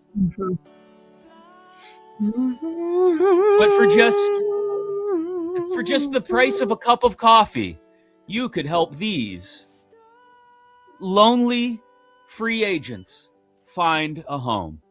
Let's start with our first one, Kate. Let's start with Jauan Jennings, who some people, I think, had pegged as one of the top receivers in this free agency class coming from the Niners, and he's still looking for a home. Do you have a home for poor Jauan Jennings? You know what, Chris? It's time that we reunite, or maybe just unite Jauan Jennings with a home. It's not going to be reuniting because he's not going back to the 49ers. I think the Chargers could be a likely destination for him. Their wide receiving group, solid but not great. Keenan Allen, not on the roster right now as a free agent. I think the Chargers could be a great landing spot if they choose to adopt Jauan Jennings. Otherwise, the Colts are also a team that I would look at too. I mean, he'd probably be, with Alec Pierce and Josh Downs, those two, he would be the third of the trio. But I think that could be a spot for him as well. So there are many places that Jauan Jennings could find a happy life and a happy home this upcoming season. You know, I look at someone in a new spot, Jesse Minter in Baltimore, as possibly providing that safe, warm environment, that welcoming home for Jauan Jennings. I think for a Ravens team that still doesn't have enough depth in the receiver room, Jauan Jennings would be a good fit. Now, none of these guys are teams running out to sign now. They're probably going to sit around, most of them, and wait until closer to training camp to catch on somewhere. But I think Jauan Jennings, come down to a reasonable asking price, add him into the mix with Flowers and Bateman in Baltimore. All of a sudden, you're giving Lamar some added weapons. That would make a ton of sense. Jennings in Baltimore, I think that would be a great home for him. All right, who is next on our list of still homeless NFL free agents? Let's go to another wide receiver. So we may bring up some of these same teams. Stephon Diggs. Kate, could we find Stephon Diggs a home? Yeah, here's a team, Chris. I mean, you mentioned the Ravens, and I think they could also be a potential spot for Stephon Diggs. You just kind of laid out their needs there. But I think, could the Chiefs be a team that adopts and not shops this upcoming season? because Rashid Rice, Xavier Worthy, in terms of staying on the field and like playing a full season and being healthy or legally able to be on the field, there's been some issues there. Right. We know Travis Kelce isn't quite what he used to be. I think Stephon Diggs, and maybe you don't want another player that has off-field issues or kind of those wild antics joining that group. But Kansas City, I think, could use another really good receiver there. So if they're willing to adopt, Stephon Diggs could be coming to KC. Who saved who, Kate? Who saved who? We can put the bumper sticker on the back of Andy Reid's car. I'll be honest. I had the Chiefs pegged as a team for one of these veteran wide receivers that's still a free agent. I'll skip ahead to his name.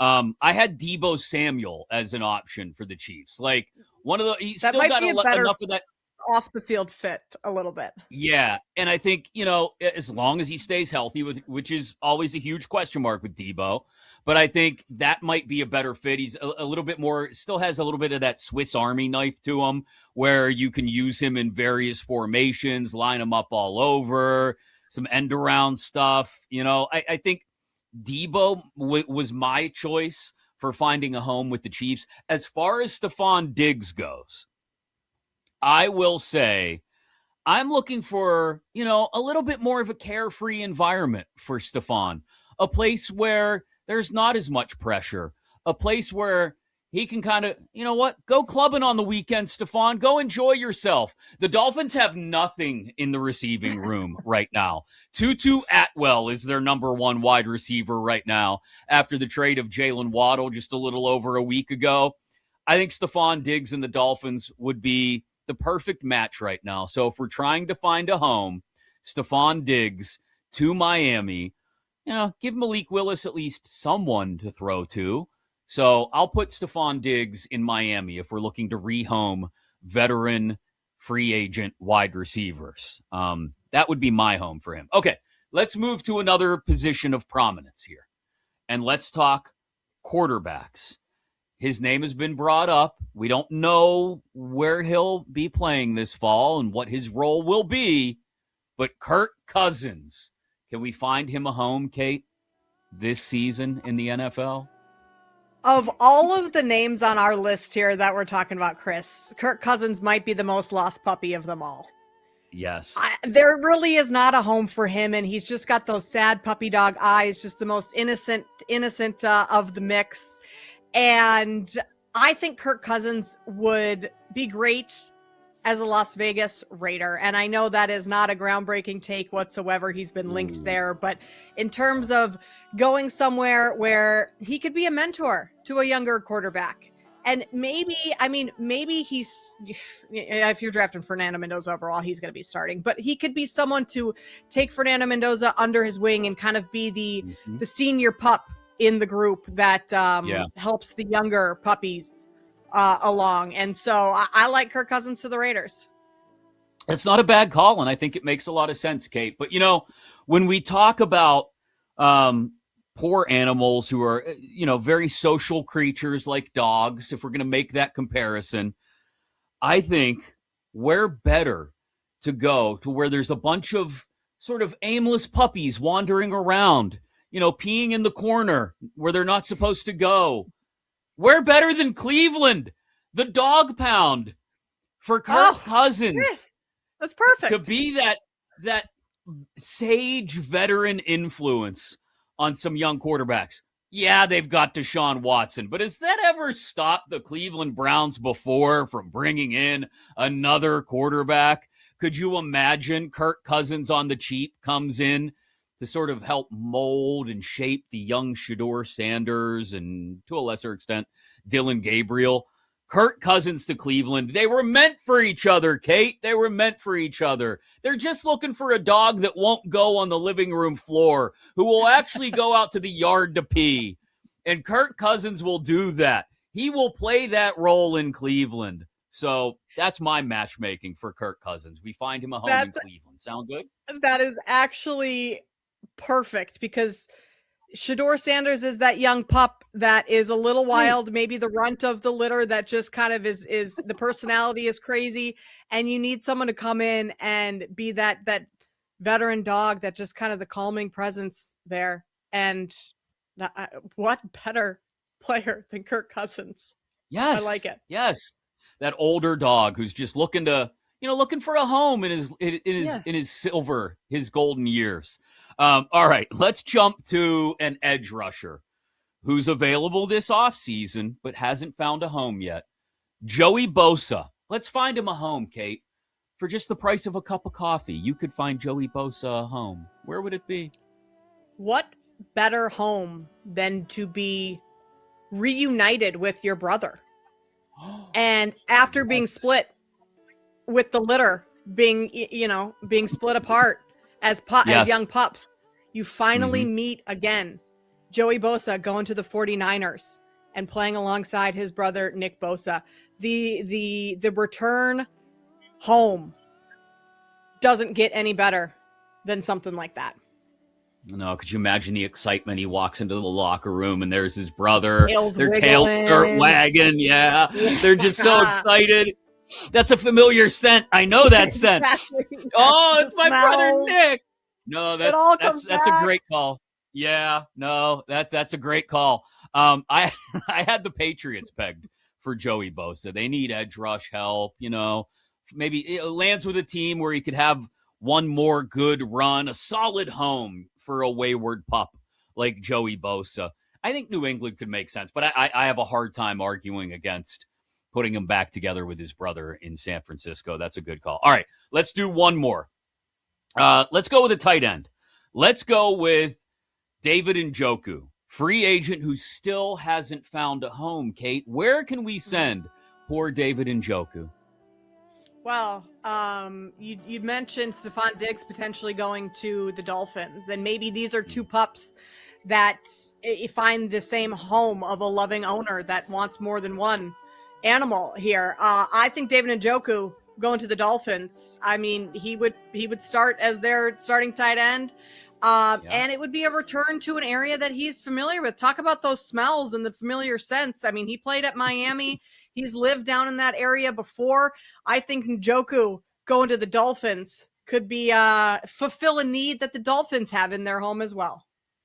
That's not a bad call. I like that one. I'm going to send David Njoku to a place that, I don't know. I'll be honest. I think it's more of a landing spot for him because he'll finally get the opportunity to maybe play some meaningful postseason football.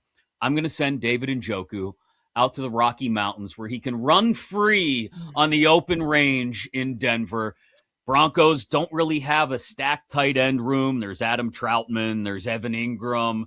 Let's send David Njoku home to Denver where he adds a little extra to the arsenal. They've traded for Jalen Waddle already. They've got Cortland Sutton. They think they have a run game, bringing back Dobbins and Harvey together. Let's get them a tight end for Bo Nix to find when he needs to check the ball down inevitably.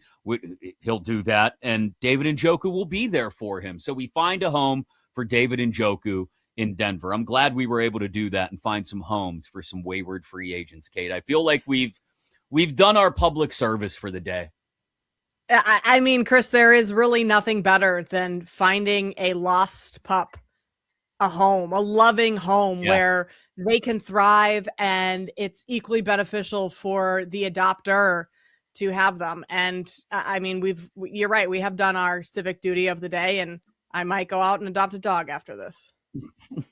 You've got enough going on with a baby on the way. You don't need a puppy too. You don't need all that. We'll save that one for a couple of years. Again, who saved who? We saved all of them and found them homes here on BetMGM Game Day. Alongside Kate Constable, I'm Chris Mack here on Westwood One Sports. Nick Friedel, top of the hour, Odyssey NBA Insider. We still got to preview Duke UConn as well. 8 minutes gone in the first half in Chicago. Michigan up 12-11 on the Vols in the first half of that one as somebody looks to punch a ticket to Indy in the Final Four. Coming up next, another mess for Tiger Woods. What will his legacy end up being? We'll discuss it on the other side here on BetMGM Game Day on Westwood One Sports. You're locked into BetMGM Game Day, Westwood One Sports.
Well, here it comes. Oh my goodness.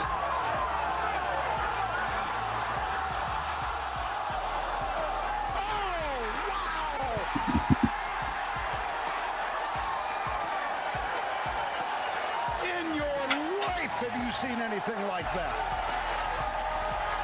The bets, the breakdowns, the big games. BetMGM Game Day continues on Westwood One Sports. Classic Vern Lundquist on the call at the 2005 Masters. Tiger Woods, who I would presume will not be playing in this year's Masters after his latest incident. We'll get into Tiger's legacy. What exactly do we think it will end up being? That in just a moment here on BetMGM Game Day on Westwood One Sports alongside Kate Constable. I'm Chris Mack. Nick Friedel, Odyssey NBA Insider, going to join us at the top of the hour to continue to get us ready for the stretch run in the NBA. Tennessee up 16-15 on Michigan last I checked. You can obviously listen to that and all of the NCAA tournament games in that same Westwood One Sports app that you may be listening to us on right now. Before we wrap things up in a little more than an hour, we'll also bring producer Zach back in for another edition of Zach Knows Ball, Duke UConn edition, coming up in just a little bit. But Kate, Tiger involved in another incident, a rollover crash in Florida in Martin County.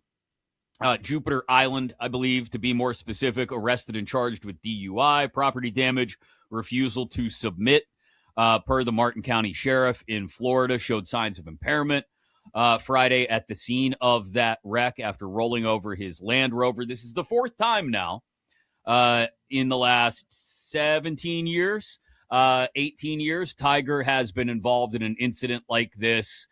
And we mentioned earlier, we tried to do some armchair psychiatry on Tiger Woods, even though none of us are licensed for that. We tried to figure out why Tiger continues to have these incidents.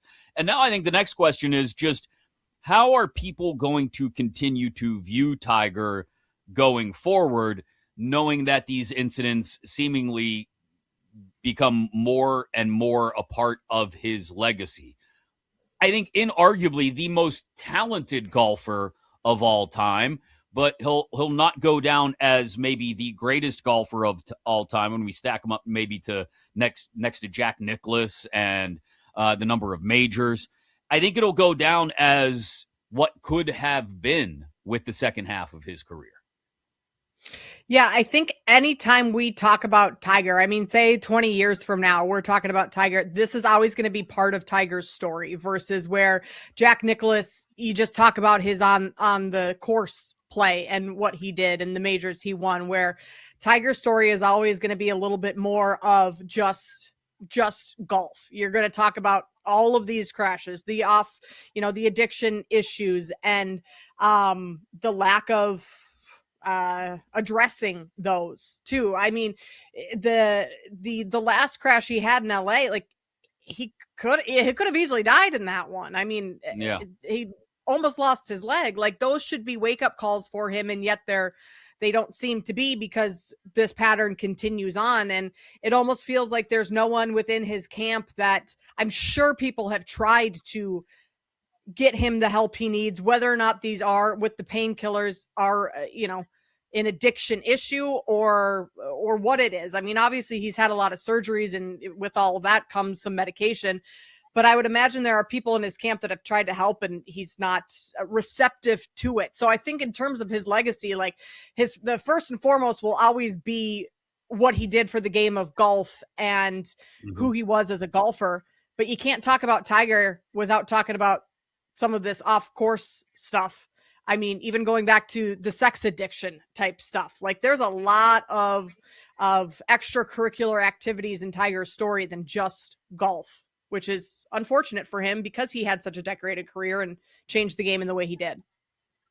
Yeah, and again, I come back to even if I try to narrow it down to just the golf, right? Even if I do that, it's inextricably linked to the fact that the second half of his career has not only been affected by injury, but all of these off-course incidents, some of which have caused further injury, which makes you wonder just how historic his career would have been had he stayed healthy, had he only had to recover from golf-related injuries over the course of his career. And to your point about the painkillers and any sort of addiction that may have gone on or just inability to use them properly, I get it. You have a major surgery. You deal with knee issues and back issues the way that he has over the years. There's a chance painkillers are going to be involved. You go through a major surgery, that's just what happens. But the fact that he was never able really to truly pry himself away from those issues is what has led to the second half of his career being so, it's been disappointing. That's the only word that comes to mind. And it's not just for the incidents occurring away from golf. It's for the fact that when he has returned to the game of golf, things like the 2019 Masters aside, the ability to look anything like he did in the first half of his career has just been so elusive. And if he had looked anything in the second half of his career as he looked in the first half, we'd be talking about a career that would be historic and totally unmatched. Well, and I think part of it is, Chris, and I mean, I don't know. I don't know Tiger personally or anything, but like he's such a competitor and wants that second half of his career to be what it could have been. And in order to do that, using the painkillers, the drugs to try and get back to that point the best he can to manage that pain. And within all of that, it's just a vicious cycle of, I want to be the player I once was. What can I do to get there? Okay, this is it.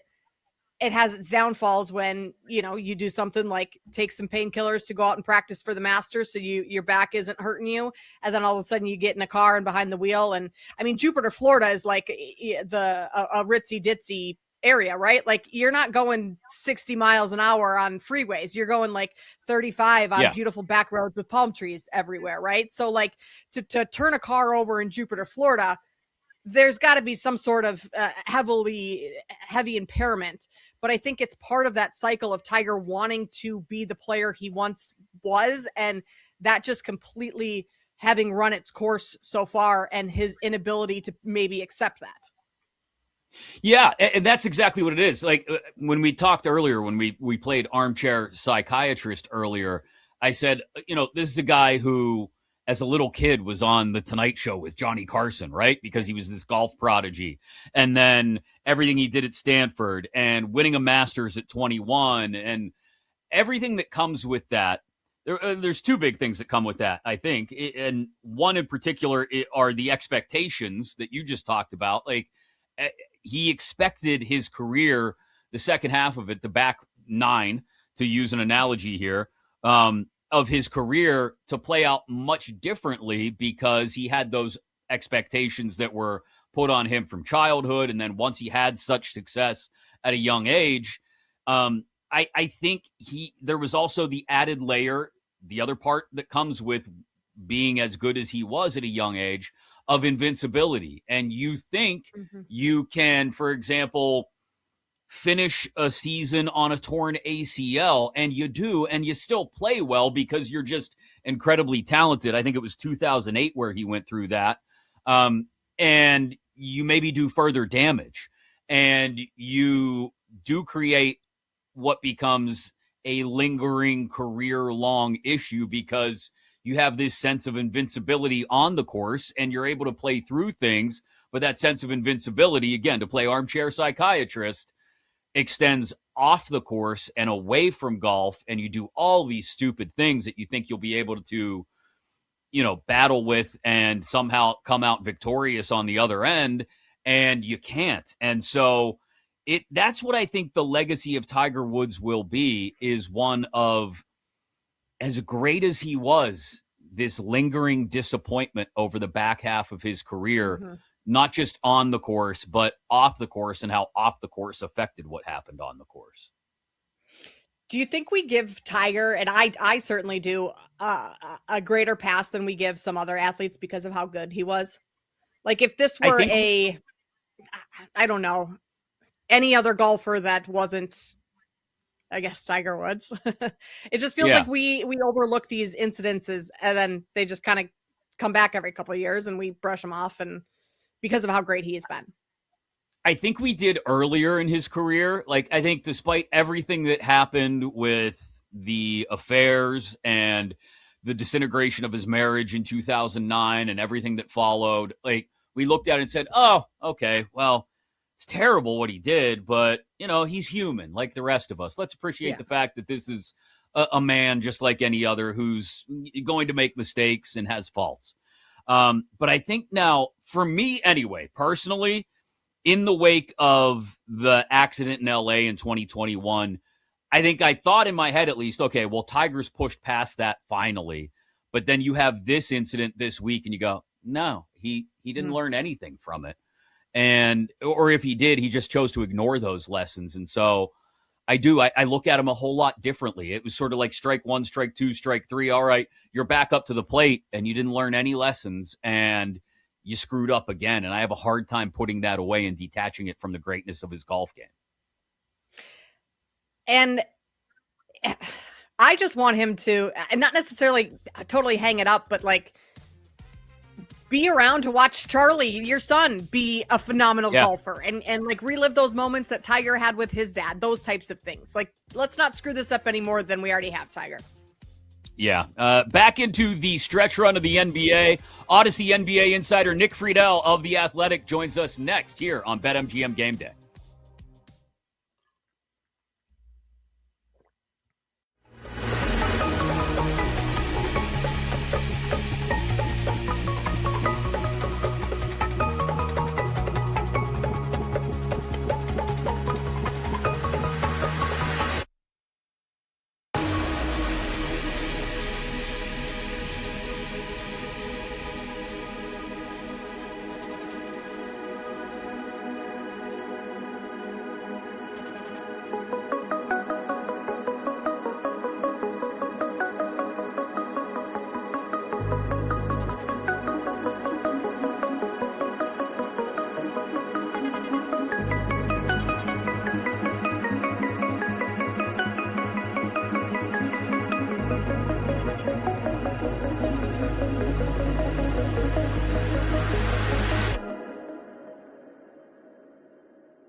From kickoff to cash out, your weekend sports destination is BetMGM Game Day on Westwood One Sports.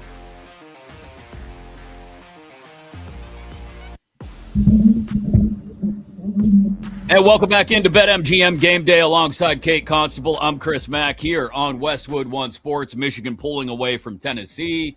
About 6.5 minutes left in the first half. Wolverines up 33-16. So Tennessee's got some work to do to try and make this thing a game again. 35-16 now. Wolverines are up. We'll keep you up to date on that one throughout the final hour of the show here. And, of course, preview Duke UConn as well in about 20 minutes or so here on BetMGM Game Day. Producer Zach will jump back in for another edition of Zach Knows Ball. But we are hurtling towards the completion of the regular season in the NBA. We drafted some NBA playoff dark horses earlier. Let's talk about where else things go towards the end of the regular season here with fantastic Odyssey NBA insider Nick Friedel of The Athletic joining us now on BetMGM Game Day. Odyssey NBA Insider calls are brought to you by Hyundai and the all-new Hyundai Palisade Hybrid. Still just barely afternoon for you out there on the West Coast, Nick, but how's your weekend going?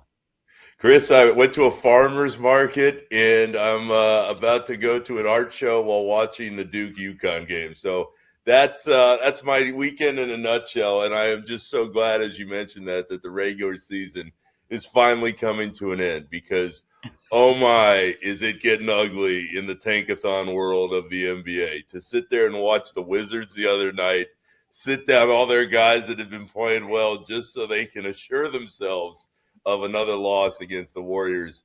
I don't know what the hell Adam Silver is going to do, but he has got to do something because the league is it's just not in a good place right now. Yeah, the farmer's market sounds kind of relaxing compared to watching some of those games. But, I mean, Nick, is this the worst season we've seen in terms of tanking? I mean, I kind of want to say almost ever. Kate, the answer is yes, and I feel as strongly about it right now as I have because I've been listening to Steve Kerr night to night most nights, the Warriors head coach, say he's never seen anything like this. And he's been doing this a lot longer than I have, which is at this point about 20 years. So I can't remember a time when teams just completely couldn't care less about trying to win games. And it's a sign that the product is just not in a good place. And I've talked to you all for a while in general, and my pet peeve for years has been the regular season isn't very good. This year, it is awful because you have way too many teams that just don't care to try and win. And when you go into a product and you're paying tickets and people are paying their hard-earned money to go watch, and you can't really cheer on your team to victory because a lot of these fan bases want to lose. They understand, like the front offices, what's at stake, especially in a loaded draft coming up in a couple months. So absolutely the answer is yes. Tanking has never been this bad, and I'd say the regular season product itself hasn't been on this level with all the question marks around it either. We'll get into some of the teams that actually are worth watching, Nick, in a couple of minutes, some playoff teams. But you mentioned the tanking, the teams that obviously aren't in it. What about those teams that are right there on the borderline? Like, how much value does getting into the play-in have? I know it's different for different teams. Like, getting into the play-in for the Hornets is much different than, say, getting into the play-in for the Warriors, right? Like, two completely different organizations on two completely different timelines. But how much do you think, how much value is there in arriving to the play-in? And again, I know the answer is dependent upon which organizations we're talking about. But again, I'll bring it back to the Warriors specifically. You know, is there any value to getting Steph Curry back out on the floor in the last couple of weeks so you can go into the play-in and maybe find yourself in a first-round series against OKC? Chris, the answer specific to the Warriors is there's value for them because there's value to Steph.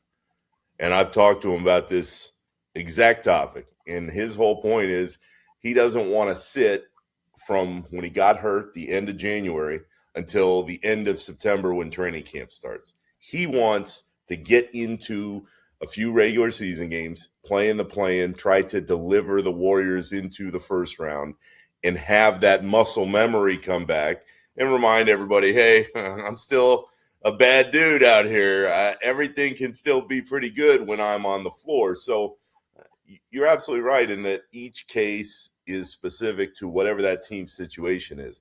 What I'd tell y'all a few years later is, if I'm the league, I go back depending on how they try and fix the tanking stuff, and I may just pull the play in because you've seen the line. It's like the teams that are trying are right around the play in, and the teams that aren't are saying, screw this, we want no part of it, put us in the lottery.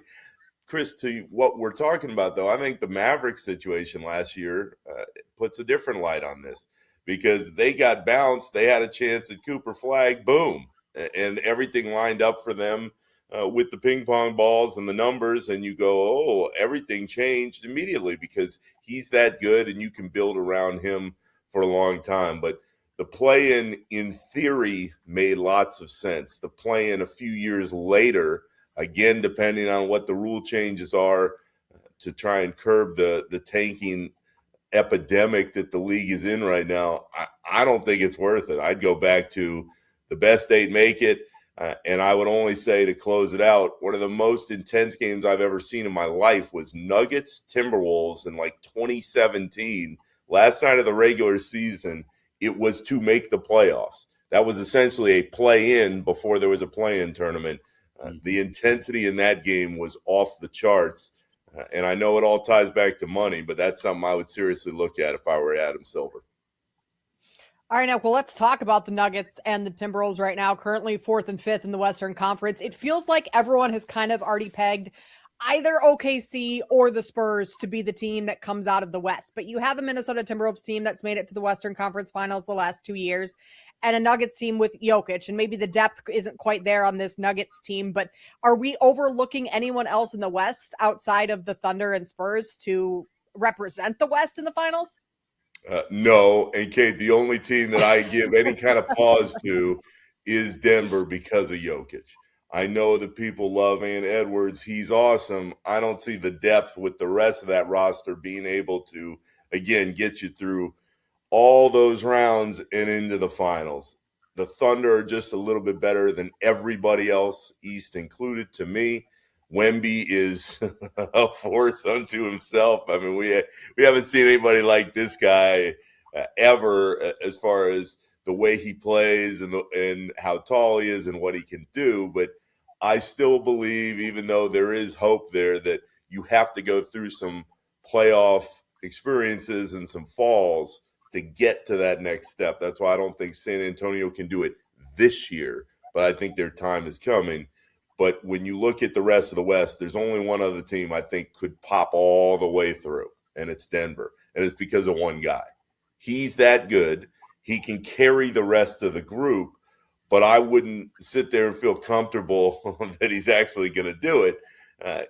As far as what we're talking about, I might take a flyer on Denver because I think the odds are still much better than wherever the Thunder and the Spurs are at in this moment. But I don't feel confident in anybody as much as I feel like the Thunder have the depth, they have the talent, and they have SGA and the confidence of knowing they just did it last season. Nick Friedel of The Athletic with us here on BetMGM Game Day on Westwood One Sports, Odyssey NBA Insider Calls, brought to you by the all-new Hyundai Palisade Hybrid. Learn how it makes every day epic at HyundaiUSA.com. We, as I mentioned earlier, Nick, we're talking about dark horse playoff teams. Teams that might not be, we're not picking to go to the finals, but could maybe create a little bit of chaos on either side of the bracket. Let's keep it in the West because we didn't really have a lot of teams that we looked at in the West. Kate brought up the Clippers, maybe the idea of Kawhi staying healthy and getting hot and maybe creating a little bit of chaos, but it's hard to see anybody in the West really creating a lot of noise when you consider that first-round matchups are going to involve having to play the Thunder or the Spurs. You already kind of checked Minnesota off the list. Is there a hope that maybe a team in the bottom half of the West bracket, Houston maybe, KD gets hot, or Phoenix. I don't know. Maybe Devin Booker comes back to life. I don't know. Is there a team in the West who can push one of those top 2 seeds, or maybe push the Lakers in the first round? Chris, I don't see it. And I think that's part of the problem with the league on the whole, is because we're looking for those storylines. And certainly, let me just say, I'm not a believer in the Lakers. I know there are a ton of fans. That fan base is very strong. Maybe one of those teams, depending on what the matchup looks like, sure, in the first round, they give the Lakers a series. I just mean in general, with the way things are going, I think there's a lot more intrigue in the East, which is wild because I feel like for so long, the East is kind of like, whatever. We'll see somebody in the finals. Although Indiana had an interesting run, but then Halliburton got hurt, and we know what's happened there this year. When I look at the West, I look at the Thunder just being above everybody else, and Wemby really pushing all the narratives their direction for San Antonio. But this is why I think a lot of people are kind of losing interest, and it ties back to the beginning of our conversation, in the regular season as a whole. Because let's take a team like the Suns.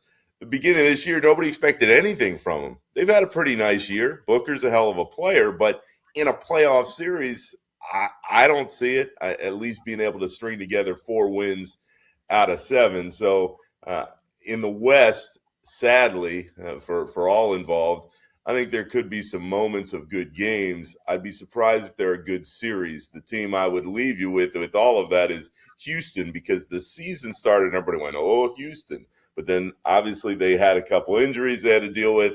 But when you watch them, that is a team that is on a couple different pages right now. And I still think Kevin Durant is incredible. He can deliver them a game or two. I just don't know if he, at the age he's at, even with the talent that he still has enough to carry them without enough help around him. Nick, I watched the Rockets. I was at the Rockets-Bulls game the other day, and that Rockets team, yeah, KD's great, but they didn't play any defense either. Like, their defense is awful. I'm with you. I don't really see them being able to make a deep push. How big of an impact is Cade Cunningham injury going to have on the playoffs? Like, we know he hasn't been playing right now, and maybe he misses the first round. Boston's not going to catch the Pistons for the number 1 seed with the time left. But in terms of Cunningham not having played going into the playoffs, like, what does that do to this Pistons team that's had a really good year? It feels like the story's going to end a lot sooner than everybody hoped, Kate. I think the Pistons can certainly get through a round without Cade, but I think that's as far as it goes. Boston, when you watch them, I was just there a week ago, they are very well coached.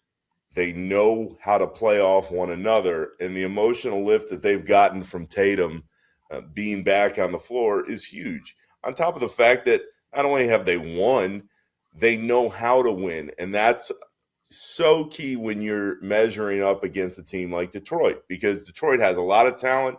J.B. Bickerstaff and that staff, they know that they've got something that they're building upon year after year right now. But you take Cade out for these few weeks, and nobody's exactly sure whenever he is going to be able to return. He's such a focal point offensively that you wonder in a playoff series, where are they going to turn, especially if he's not out there? So I think Detroit has a lot of better days ahead, but that injury couldn't have come at a worse time. And even if he does come back, he's going to need to build up the rhythm that any good team needs going into the playoffs and beyond. So I think it really sets him back in the moment. And all of that being said, I still believe everybody's playing for second in the East now, behind Boston and what they've already built along with Tatum and Brown. When you talk about the lining up of the first round series in particular, Nick, and everything that's working against the Pistons right now, including Cunningham's injury, I mean, there's a chance they get in a pretty experienced team in the first round. They could end up with the Sixers. They could end up with the Heat. Now, the Heat have scuffled lately, but the Sixers have Paul George back for what that's worth. And you would assume Embiid would be as close as Joel Embiid will ever be to 100% again going into the playoffs. And Maxi's always capable of taking over a couple of games in a series. Is there anybody that's necessarily, like, excited about the Sixers maybe popping up as an 8 seed, depending on how things wrap up the regular season for them. Chris, I have learned the hard way through the years. I'm never touching the Sixers again in any pick for anything. Because every time that I think, oh man, it's coming together, Embiid, MVP year, he's going to really make it happen. It was Harden a few years ago. Oh, Harden's the difference maker. Oh, he'll find a way. Everything that you laid out there makes sense. Maxey is a hell of a player. He's only getting better. You think as he gets more experience, he's going to feel more comfortable. Paul George, I don't know what the hell to expect out of that whole thing. But I just don't trust Embiid to stay healthy. And for whatever reason, and there are a bunch of them, it's like the Sixers have a mental block now. You think when the expectations are high, all right, maybe it's their time to finally push through. I want no part of Philly. I don't believe anything of what I've seen through time. In a lot of ways, as we're on the east side, it feels like what I feel with Cleveland. Donovan Mitchell's a hell of a player. I like Kenny Atkinson as a coach. If you're telling me that James Harden is the missing piece from taking you from right here to the next level, no thanks. I don't want it. I can't see it. So weirdly, I think there are some different storylines lower down. Atlanta's an intriguing team. Can they give somebody a push? We talked a little bit about them in the last few weeks. I don't see anybody being able to beat Boston in the end. And I know there's a lot of hype around the Knicks with Jalen Brunson and Mike Brown as the coach and flipping out Tibbs. I don't think they have the defensive stranglehold that they're going to need. Plus, again, we're talking about Harden and we're talking about Embiid. Never, ever am I putting on money on a team with Karl Anthony Towns as a leader of any group or close to it. So I just don't see any of those other teams with Philly as one of them being able to make that much noise when the time comes. Nick, one more quick one for me. I mean, you've covered the NBA for a long time, so you, I'm sure, have contacts everywhere. You covered the Bulls here in Chicago forever. Billy Donovan, the rumors that he could be going to North Carolina. Have you heard any rumblings that he wants that job? Kate, I've heard some rumblings in general that, I don't know if Billy's going to be there forever and ever. Specific to UNC, I couldn't say that. But if once you start to hear that, and you and I have talked for years about the Bulls, they are the worst run franchise in the league along with Sacramento. Over and over and over again. If you continue to have that as your base and you're Billy, I don't care how much you're making. You can't be happy. That team is going nowhere fast. They're not run well. And whether it's college or somewhere else in the pros, why would you stay in the last part of your Hall of Fame career in a place that doesn't really make you happy and you can't really have a chance to win? So specific to Chapel Hill, we'll see. But I'd be shocked if Billy played out the rest of that deal the way everything is lined up. Nick, thanks so much for the time, man. Love catching up with you. Enjoy the art show, and more importantly, enjoy Duke and UConn. I'm going to have that iPhone rolling as I'm going through stall by stall, Chris. I mean, I'm turning over a whole new leaf out here on the West Coast, but it's always great to be with y'all. I'll talk to you soon. Thanks, Nick. Sounds good. Thanks again. Nick Friedel, Odyssey NBA Insider. Insider Calls brought to you by Hyundai and the all-new Hyundai Palisade Hybrid. It's so painful to me, Kate. And look, you're in Chicago. You go to a ton of Bulls games. But as a guy who grew up watching the Bulls, again, I came of age as a basketball fan in the late 80s, early 90s, Bulls, Pistons, Michael Jordan, Scottie Pippen, everything during the reign of the Bulls during the 90s. It is so painful to hear those words come out of Nick's mouth that we're talking about one of the worst run franchises in sports. Chris, so yes, I do go to a lot of games, and I was at a game the other day, and we were sitting at a bar area in the concourse prior to the start of the game, and there was another couple next to us that had season tickets forever, and they're like, we're done. So many people we've heard in Chicago that have had they're just done, because Nick's right. And in terms of Billy Donovan, like, He's had a great career. He's not winning with the Bulls anytime soon. Why would you not move on, whether or not that's, going to UNC or just not playing out your contract and trying to get another NBA? There's going to be other NBA jobs that open up. So, yeah, the Bulls are beyond disappointing right now. 45-26, Wolverines are all over the Vols. Speaking of basketball being played in Chicago right now in the Midwest Regional Final of the NCAA tournament. So up nearly 20 as we approach the end of the first half. Michigan doing what a lot of folks, expected Michigan to do. This segment sponsored by Progressive Commercial Insurance, protecting small businesses with affordable coverage options. Get a quote today at progressivecommercial.com. Coming up next, this is or should be a game for the ages. Hurley, Shire, Blue Bloods, Duke, UConn, a trip to the Final Four on the line. We get Zach back in here because Zach knows ball, and we preview Duke and UConn next right here on BetMGM Game Day on Westwood One Sports. You're locked into BetMGM Game Day, Westwood One Sports.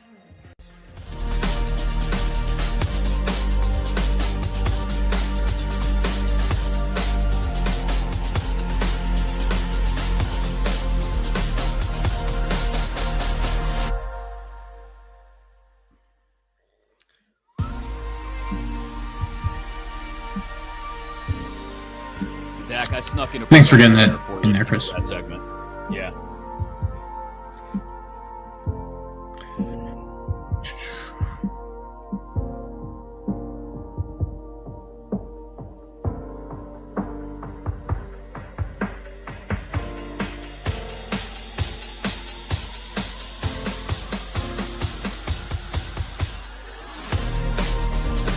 I did. There was one on the Pistons, talking about the East. It was a good length. Max, I'll send it over.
Brutal timing for Zach knows ball. Not my best take on the game earlier.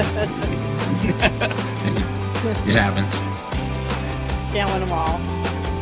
I just feel like, Tennessee, this is going to be their third straight Elite Eight loss. And, the last 2 years, they've just gotten smoked in both games. Smoked. Not even close. And they've never been to a Final Four.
Yeah.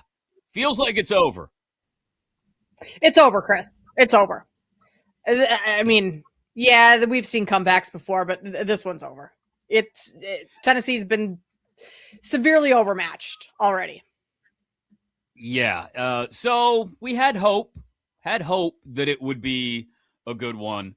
But it has not been in the first half. Looks like Michigan is ticketed for a matchup next weekend with Arizona in the Final Four. We'll obviously keep you up to date here in the final half hour of the show on BetMGM Game Day, live across North America on SiriusXM Channel 375.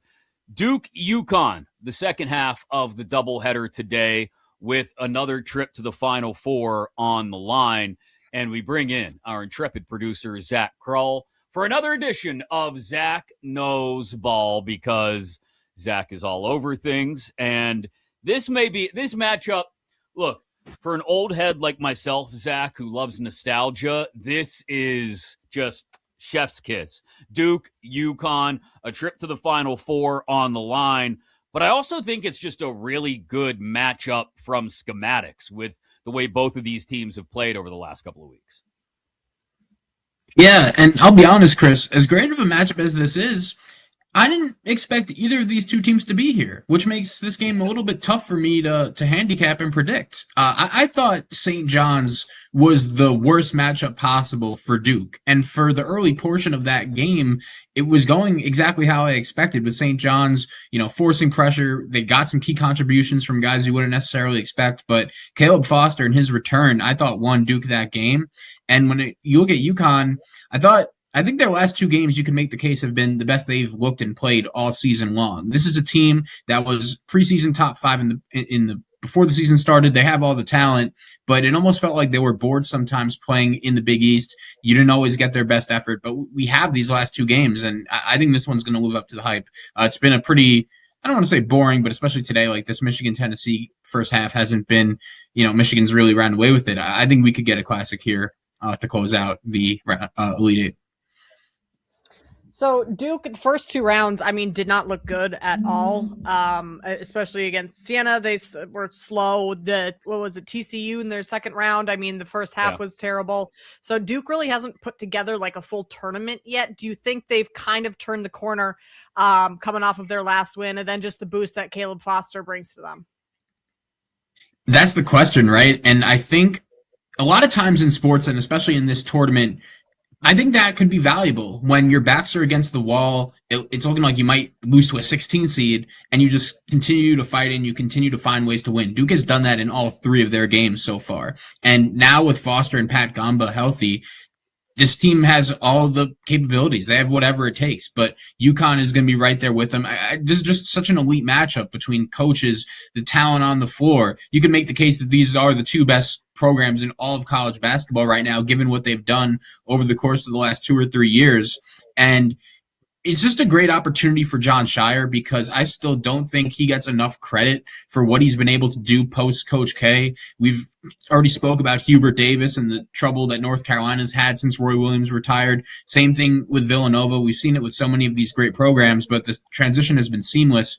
And I don't love the argument that, last year's collapse against Houston should be an indictment against John Shire. It was a bad loss. Every elite coach has those kind of losses early on in their coaching career in the tournament, and it's hard to win with freshmen, even if they're Cooper Flagg and Con Knippel. So I think last year's Duke team is better than this year's Duke's team, which makes it even more impressive what John Shire has been able to do.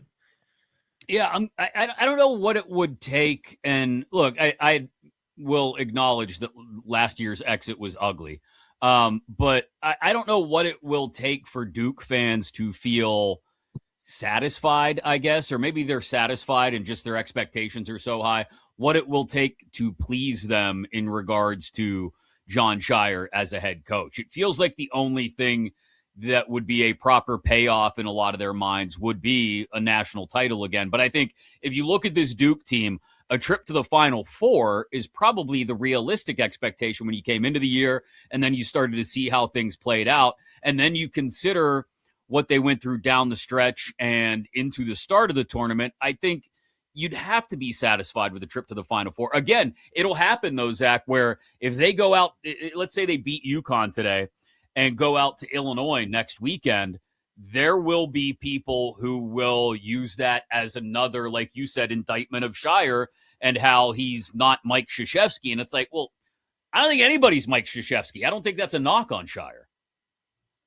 Exactly. And Chris, when you were talking, there's actually one thought that came into my mind. We know how crazy the transfer portal is in today's day and age of college sports, and it's just a different world compared to what it was 5 or 6 years ago. One thing about this Duke team that not many people realize is that they were supposed to have Cedric Coward, who's balling out right now for the Memphis Grizzlies in the NBA. He was committed to Duke as a transfer from Washington State, but went to the NBA draft combine and played so well there that he just went pro and was a lottery pick in the NBA, and he is a rookie of the year candidate. So Duke lost him, and they're still the best team in the country, number 1 overall seed, 1 win away from the Final Four. Like, that's how great of a job John Shire has done. And if he was on this team, it might be one of the better teams we've seen in recent college basketball memory. Not a lot of people know that.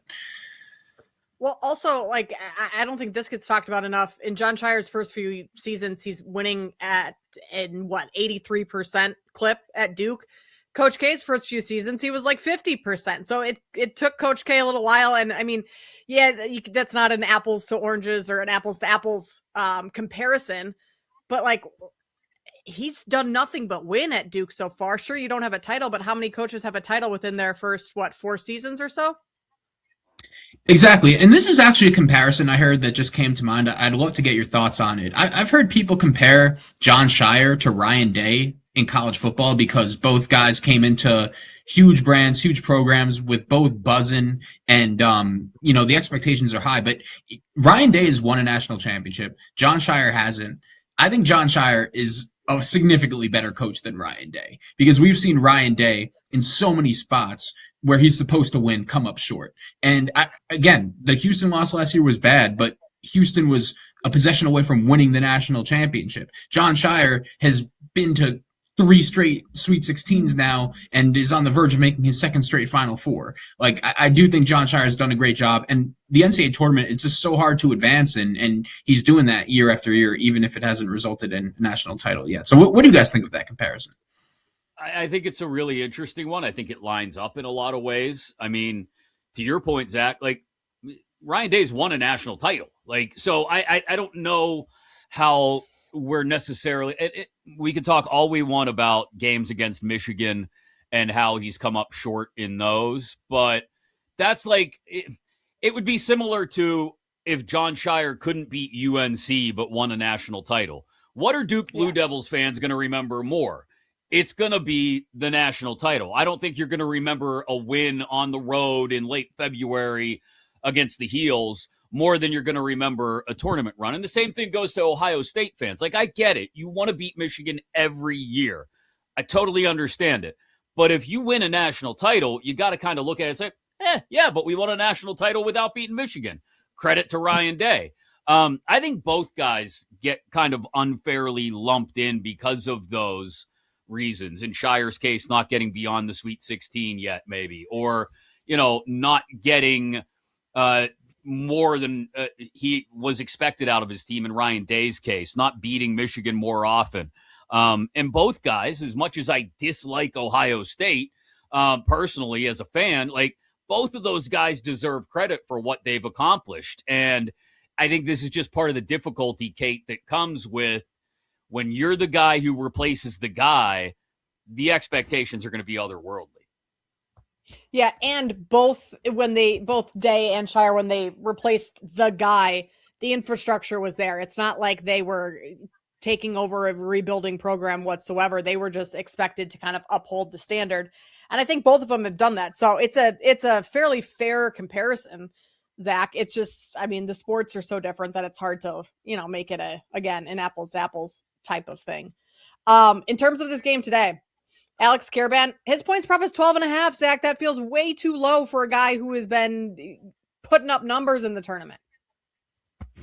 It's just tough because he's been super hit or miss throughout his career and really this season in general. He'll have games like we've seen the last two where he can't miss. He'll have other games where he just is nowhere to be found. And the thing for UConn, I think last game that was super encouraging is Solo Ball, who's probably their best NBA prospect, probably their player with the highest ceiling. He finally was able to hit a few shots. He looked really good. Braylon Mullins as well. I think this game might just be as simple as, do those two guys make shots? You throw Karaban into that same category as well. But yeah, that is a pretty low number. Pretty surprising.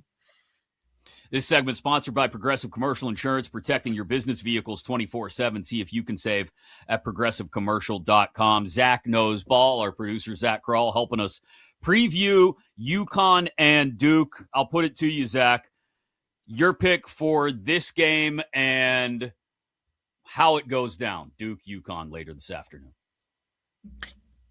I think it's one of those games where Duke wins a close one. I have not been too high on this UConn team all year. They have all the talent, but they've just been a little bit too inconsistent for my liking. And I think we might be due for a Duke convincing win. I think UConn will keep it close, but I'll be on Duke. All right, so it sets up for Duke, Illinois, Arizona, Michigan in the Final Four next weekend. The Cavanagh twins are facing off in the Court of Legends game, and you can enter our Pick a Twin to Win free-to-play game for a chance to win a share of $2 million in bonus bets. It's real simple. Get into your BetMGM app and opt into the Pick a Twin to Win free-to-play game. Select which Cavanagh twin, Haley or Hannah, you think will win that Court of Legends one-on-one game hosted at the Bank at the Bellagio in Las Vegas. And if the twin you select wins the game, you'll win a share of $2 million in bonus bets, all inside your BetMGM app. Make it legendary. We'll update you on Tennessee, Michigan as they come out for the second half, and also get ready to wrap up the show. Maybe some bets for you as well. Our 3 stars of the day on the way next here on BetMGM Game Day right here on Westwood One Sports.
When you're having fun.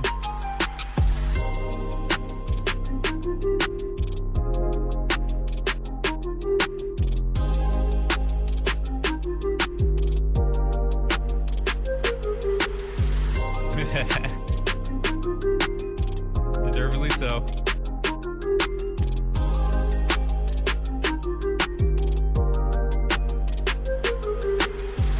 Speaking of the Mets, Bo Bichette, Zach, my goodness.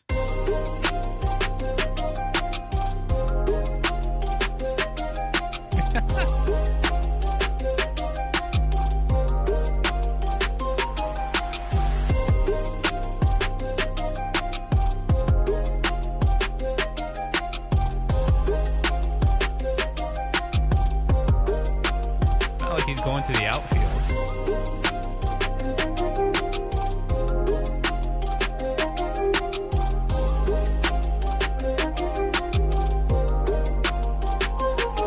I mean, everybody criticizes his defense.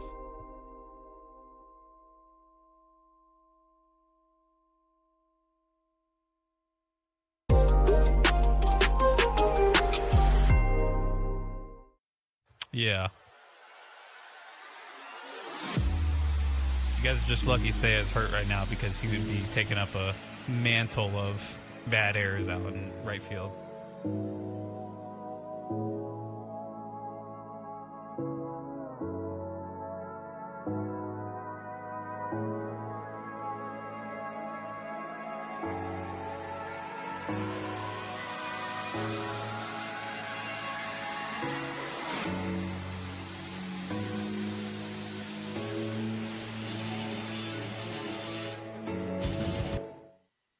Yeah.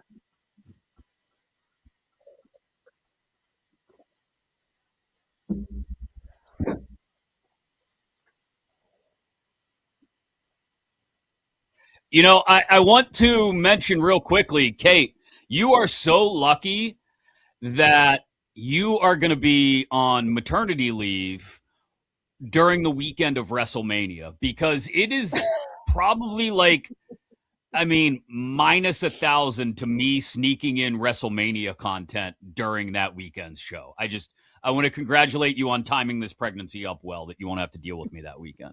Chris, that's not a good thing at all because my husband loves WrestleMania and all of that stuff. So he's going to be locked into all of that and not be helping me with the baby here. So it almost would be better to sit here and talk to you about it because I'm going to get plenty of I'm going to be forced to watch WrestleMania on the couch. But yeah.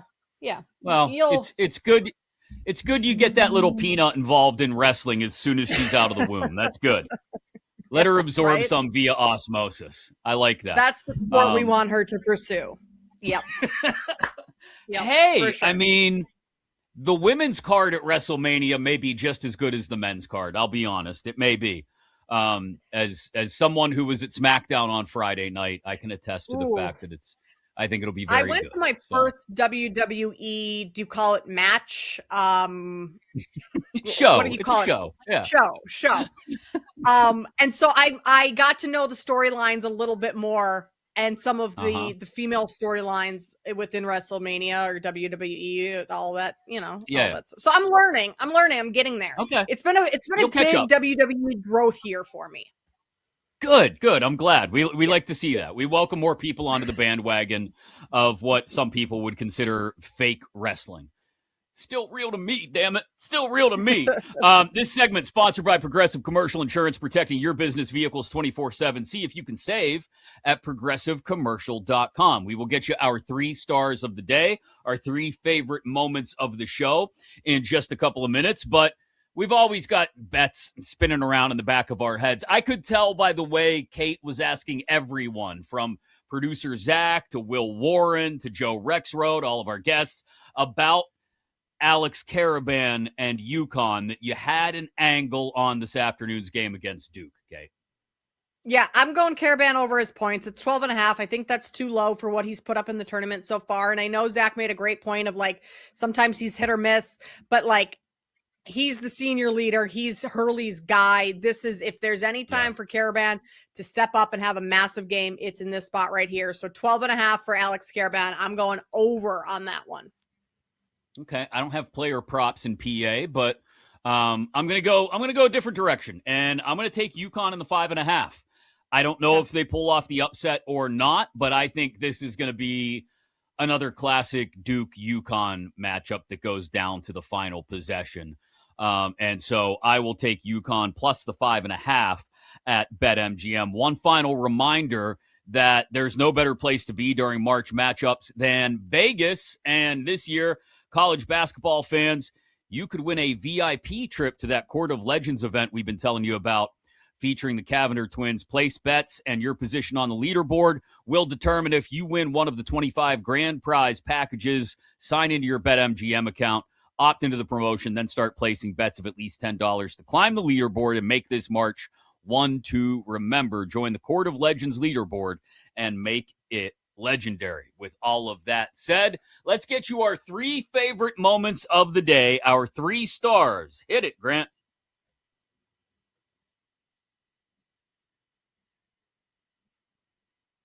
UConn is going to come out very well prepared. It's very hard to prep for their litany of off-ball actions on one day. That's a thing that you don't see a ton of in the ACC. I would say that Louisville runs some of what they do, but certainly not as effectively or as maturely as UConn does.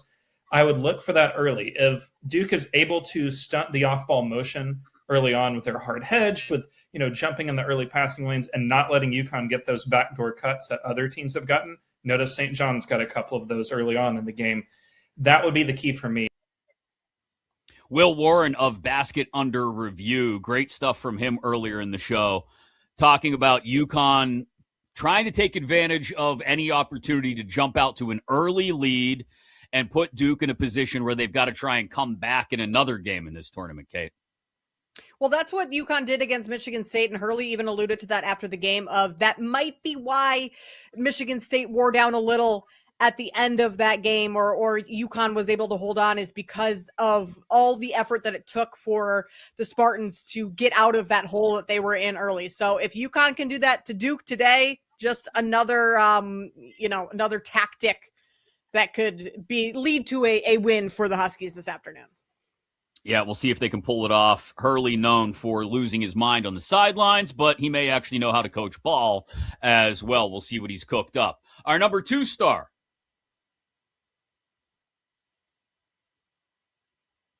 It feels like the story's going to end a lot sooner than everybody hoped, Kate. I think the Pistons can certainly get through a round without Cade, but I think that's as far as it goes. Boston, when you watch them, I was just there a week ago, they are very well coached. They know how to play off one another, and the emotional lift that they've gotten from Tatum being back on the floor is huge. On top of the fact that not only have they won, they know how to win, and that's so key when you're measuring up against a team like Detroit, because Detroit has a lot of talent. J.B. Bickerstaff and that staff, they know that they've got something that they're building upon year after year right now. Nick Friedel, Odyssey NBA insider, with us earlier this hour talking about the Pistons and just trying to get through that first round or two even without Cade Cunningham. Cade, I think if they could push through the first round and then even take care of like a Cleveland or Toronto in the second round without Cunningham, anything's possible if they can get him back and healthy for the Eastern Conference Finals. But I understand the questions that Nick has. Yeah, I think it's going to be a tough lift to get past a Cleveland or a team like that without Cunningham, and especially with him coming back and not really being like in the flow of things to come back at that point in the playoffs. I think that's tough. But to Nick's point too, on Boston knows how to win. They've been in these moments before. They know what's going on. That's the X factor there for the Celtics to win the East. And our number one star of the day.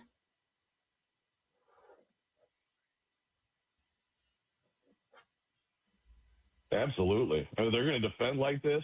Absolutely. And that's been the thing this year. They've been a little inconsistent on that end. They've lost a lot of close games. You know, they easily could have been a 1 seed in this tournament. They're that quality of team.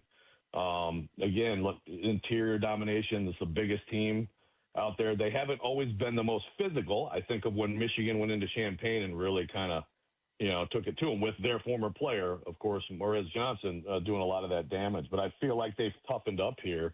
I think they're plus 17 on the boards against Iowa yesterday. And look, and obviously when you have Keaton Wagler just able to get you a bucket whenever you need one, if you have Stojakovic playing like that off the bench, 17 yesterday off the bench, I mean, Illinois absolutely can win this tournament. Joe Rexrode of The Athletic and 102.5 The Game in Nashville, who's been in Chicago covering the Midwest Regional, saying, yeah, Illinois can, in fact, win the national title. I don't know. I should have checked the number, Kate, but that might be worth the bet as we're down to the final 6. I could probably safely say 5 teams now at this point. Yeah, we can count Tennessee out at this point. I mean, Michigan, the performance they put on yesterday, I'm sorry, Illinois, yeah, they look like a title contender. My only concern is playing against Michigan, playing against Arizona, playing against Duke, a little bit trickier than playing against, hate to say it, my Iowa Hawkeyes. Good point. Very fair point. Iowa is not Arizona or Michigan or Duke or UConn, but something about the way Illinois has played has a lot of people, including Joe, believing in them going into the Final Four. Thanks to each and every one of you for joining us today here on BetMGM Game Day. We'll do it again soon, although some of us will be off next weekend. We got to get one more show in together in a couple weeks before Kate hits maternity leave. Thanks to Zach. Thanks to Max. Thanks to Grant. And again, thanks to all of you. Keep it right here for all of the coverage you need on the Westwood One Sports app. This has been BetMGM Game Day.